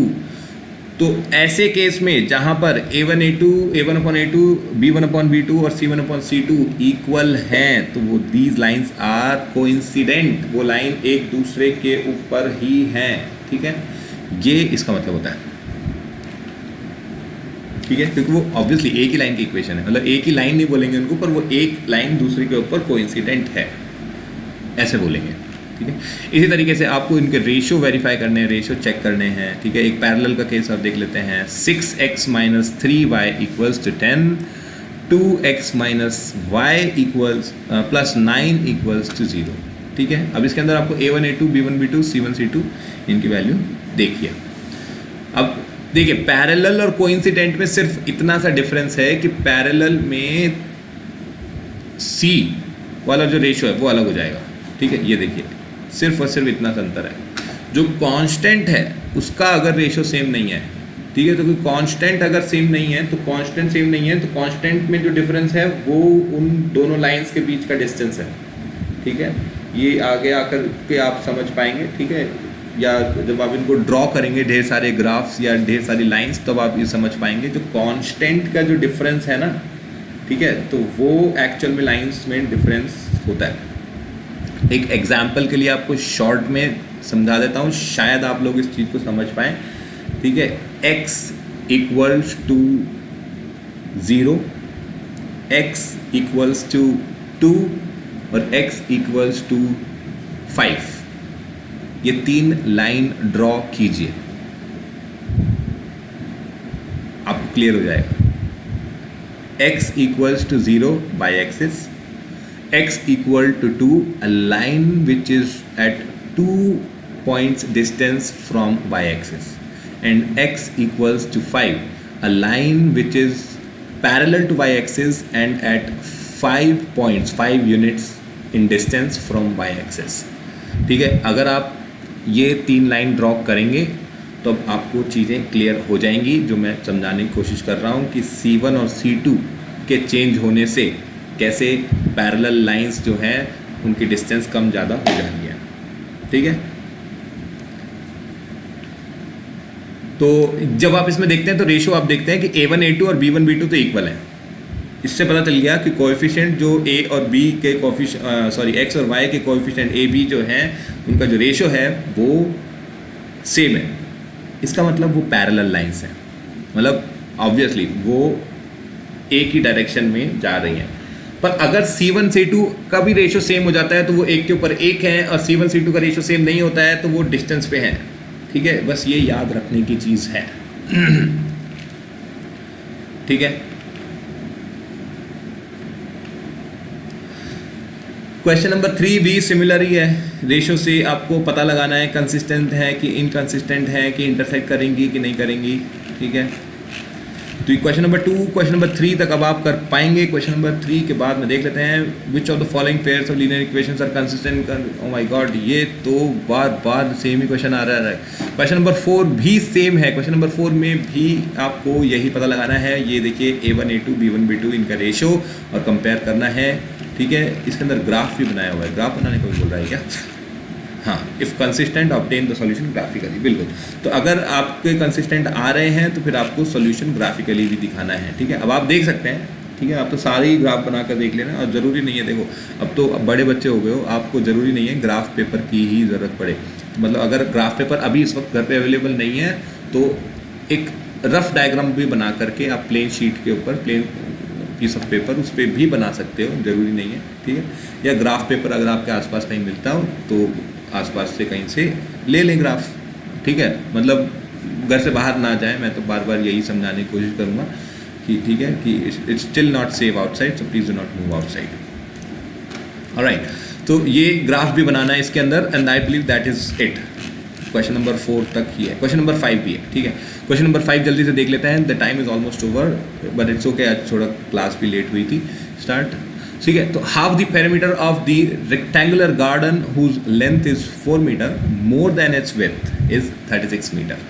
Find the dimensions of the garden. ठीक है, question को समझने के लिए, word problem को समझने के लिए इसको पीसेस में करके देखें। ठीक है, टुकड़ों में समझते हैं।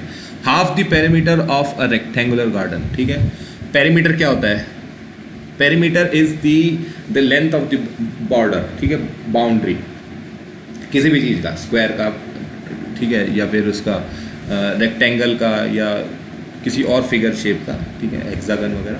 ठीक है, तो इनका पेरीमीटर क्या होता है? इनकी बॉर्डर पे आप नाप लो, बॉर्डर। ठीक है, तो रेक्टेंगुलर में क्या होती है? 4 साइड्स होती हैं, जिसमें आमने सामने की जो साइड्स होंगी वो पैरेलल होंगी, साथ में बराबर होंगी। ठीक है, ये होता है रेक्टेंगल। तो उसका जो पेरीमीटर होता है वो होता है 2 इंटू लेंथ प्लस ब्रेथ। ठीक है, अब वो बात कर रहा है क्या? Half the perimeter of rectangular garden whose length is 4 metre more than its width is 36 metre. तो उसका पेरीमीटर का हाफ कितना है?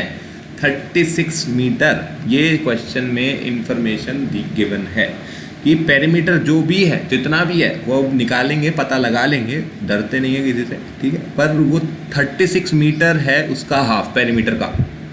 ठीक है, और उसकी लेंथ जो है 4 मीटर ज़्यादा है उसकी ब्रेथ से। ठीक है। तो आपको पता ही होगा रेक्टेंगल में चारों साइड मतलब जो दो साइड लेंथ और ब्रेड्थ होती है उनकी जो उनका जो मेजरमेंट होता है वो डिफरेंट होता है, ठीक है। That is why it's a rectangle. अगर वो सेम होगा लेंथ और ब्रेड्थ तो then it will be a square, ठीक है। तो वो स्क्वायर नहीं है, रेक्टेंगल है। तो और लेंथ और ब्रेड्थ में डिफरेंस है, और कितने का डिफरेंस है? 4 मीटर का, और लेंथ बड़ी है। Length is 4 metre more than it width, ठीक है। तो जो विड्थ या फिर ब्रेड्थ भी बोलते हैं उसको, ठीक है। तो ब्रेड्थ जो है बी वो 4 कम है किससे? लेंथ से। तो लेंथ अगर अपन मान लेते हैं एल, ठीक है। अभी इसको एक्स वाई मान करके ही कर लेते हैं, ठीक है। तो let the width of the garden is x, ठीक है।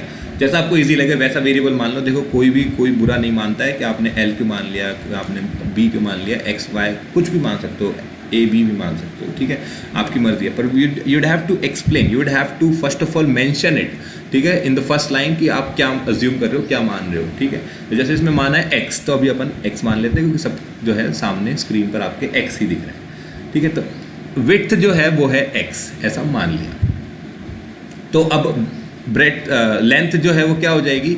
4 ज़्यादा, ठीक है। तो x + 4 ये रहा, ठीक है। और लेंथ जो है उसको हमने मान लिया y, तो ब्रेड्थ मान ली है हमने x, लेंथ मान लिया हमने y। तो y जो हो गया वो क्या हो गया? x + 4, क्योंकि x में 4 ऐड कर देंगे तो वो लेंथ के बराबर हो जाएगा, y के बराबर हो जाएगा।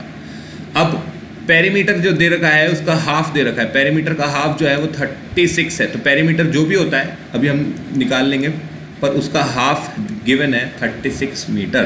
तो हाफ ऑफ पेरीमीटर इज 36, ठीक है।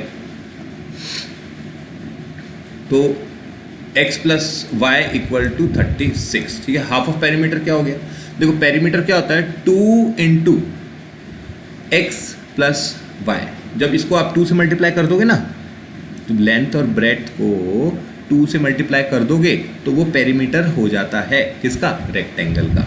रेक्टेंगल का पेरीमीटर होता है twice of length plus twice of breadth, ये होता है पेरीमीटर ऑफ ए रेक्टेंगल। तो अगर पेरीमीटर ऑफ ए रेक्टेंगल का हाफ दे रखा है तो इसका मतलब लेंथ और ब्रेड्थ सिर्फ उसको ऐड किया गया है। तो x + y की वैल्यू दे रखी है 36, ठीक है। और इससे निकाल सकते हो 4 + x, या फिर y - x की वैल्यू दे रखी है 4, y + x की वैल्यू दे रखी है 36। तो अब आपको जो भी मेथड, अब आप इसमें दे रखा है क्या? सब्स्टिट्यूशन मेथड ना, इसमें दे रखा है क्या? एलिमिनेशन मेथड ना, ठीक है। तो अब इसमें पूछा है सिर्फ find the dimensions of the garden. तो अब आप ग्राफिकल करना चाहते हैं तो ग्राफिकल कर सकते हैं। ये देखिए ग्राफ बना करके जिस पॉइंट पर मीट करेंगे ये रहा। अगर आप नॉन ग्राफिकल मेथड को यूज़ करना चाहते हैं, एलिमिनेशन या सब्स्टिट्यूशन, तो वो भी देख सकते हैं। तो अब आप क्या करेंगे? सिंपली इन दोनों इक्वेशन को ऐड कर दीजिए। तो 2y = 40 और y = 10, y आ गया 10 तो x आ गया 26, सॉरी ये आ गया। इन दोनों को जब आप ऐड कर देंगे x + y 36 और y - x 4, तो दोनों को ऐड कर दीजिए तो आएगा 2y = 40 और y =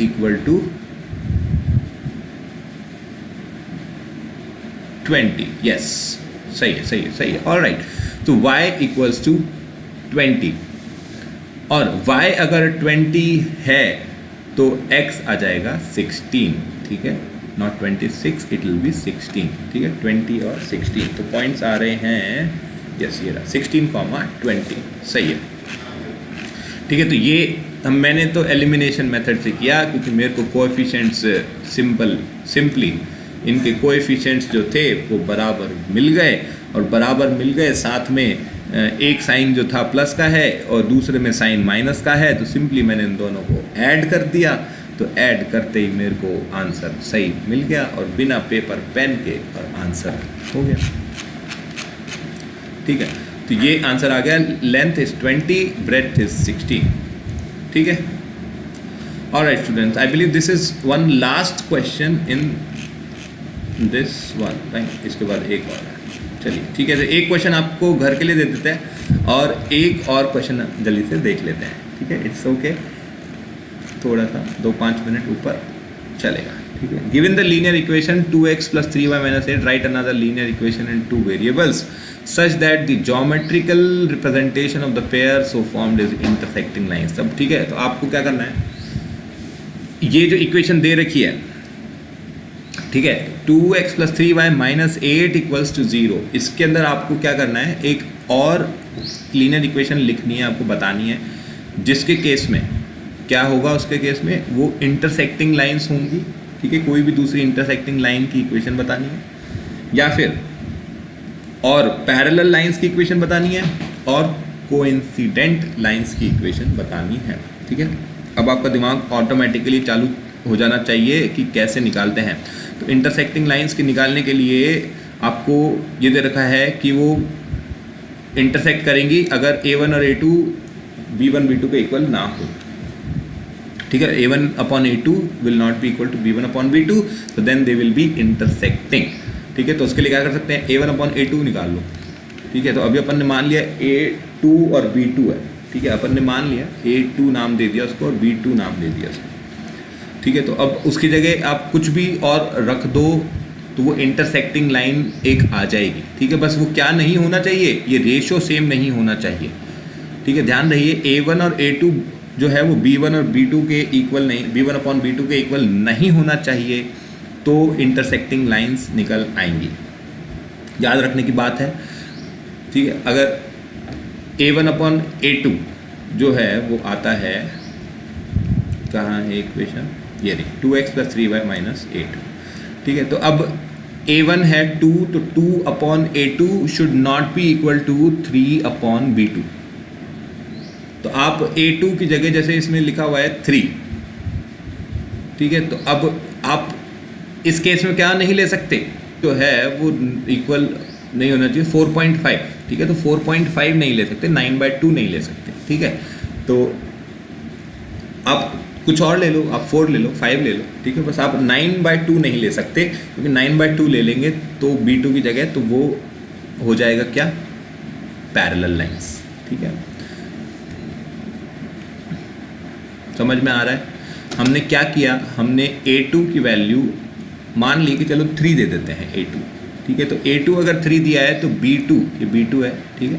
तो b2 आपका क्या नहीं होना चाहिए, b2 आपका 9/2 नहीं होना चाहिए। b2 अगर 9/2 हो जाएगा तो पैरेलल लाइंस हो जाएंगी, तो 9/2 के अलावा कुछ भी रख सकते हैं, ठीक है। और c2 भी कुछ भी रख सकते हैं, ठीक है। c2 आप कुछ भी रख सकते हैं। तो रिक्वायर्ड इक्वेशन हो गई 3x + 2y - 7 = 0। और बहुत सारी इक्वेशंस ऐसी हो सकती हैं, क्यों, क्योंकि भाई दो लाइन जो है वो किसी भी एक पॉइंट पर मिलेंगी, डेफिनेटली किसी भी एक पॉइंट पर मिलेंगी, लेकिन एक पॉइंट से जाने वाली बहुत सारी लाइंस हो सकती हैं। तो अगर इस लाइन की बात करें, इस इक्वेशन की बात करें जो हमको ऑलरेडी गिवन है, जो कि है 2x + 3y - 8, तो 2x + 3y - 8 = 0 जो है इस इक्वेशन के लिए, इस इक्वेशन पे बहुत सारे पॉइंट्स होंगे और हर पॉइंट से कोई ना कोई लाइन जा सकती है, ठीक है। हर पॉइंट से अनलिमिटेड नंबर ऑफ लाइंस जा सकती हैं, तो बहुत सारे सॉल्यूशंस हो सकते हैं। बस एक वो सॉल्यूशन नहीं हो सकता जहाँ पर अगर आप a2 की जगह 3 रख रहे हो तो b2 की जगह आप 9/2 रखो, तो वो पैरेलल सिचुएशन होगी, बाकी कुछ भी रख सकते हैं। पैरेलल लाइंस के लिए क्या है, आपको ध्यान रखना है कि a1 a2 जो है a1/a2 का रेशो b1/b2 के रेशो से इक्वल है, लेकिन c1/c2 के रेशो से इक्वल नहीं है, क्योंकि c1/c2 के रेशो से इक्वल हो जाएगा तो वो कोइंसिडेंट हो जाएंगी। कोइंसिडेंट लाइन मतलब एक लाइन दूसरे के ऊपर, ठीक है। तो अब कोई भी जो लाइन है जो कि इससे पैरेलल होगी उसका रेशो सेम होगा, तो 2x + 3y - 12 = 0।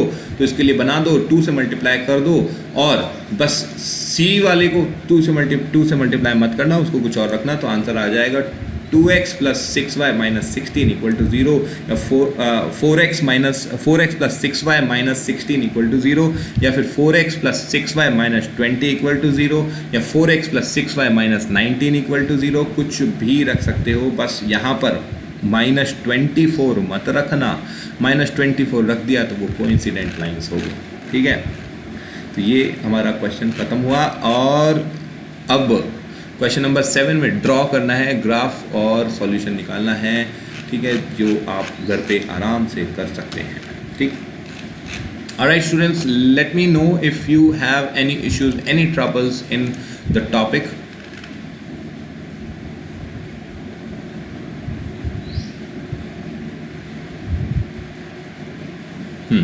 Yes, very good. I've got the answers for the previous ones.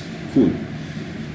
This really means that students, I'm really happy to see that you are paying attention and you are taking these classes seriously. I assure you that if you will take these classes seriously, then definitely you will score the best marks, right? Or let me know if you have any doubt, if you have any issues, please just simply send me a text or send me a mail with the question, with the query, right?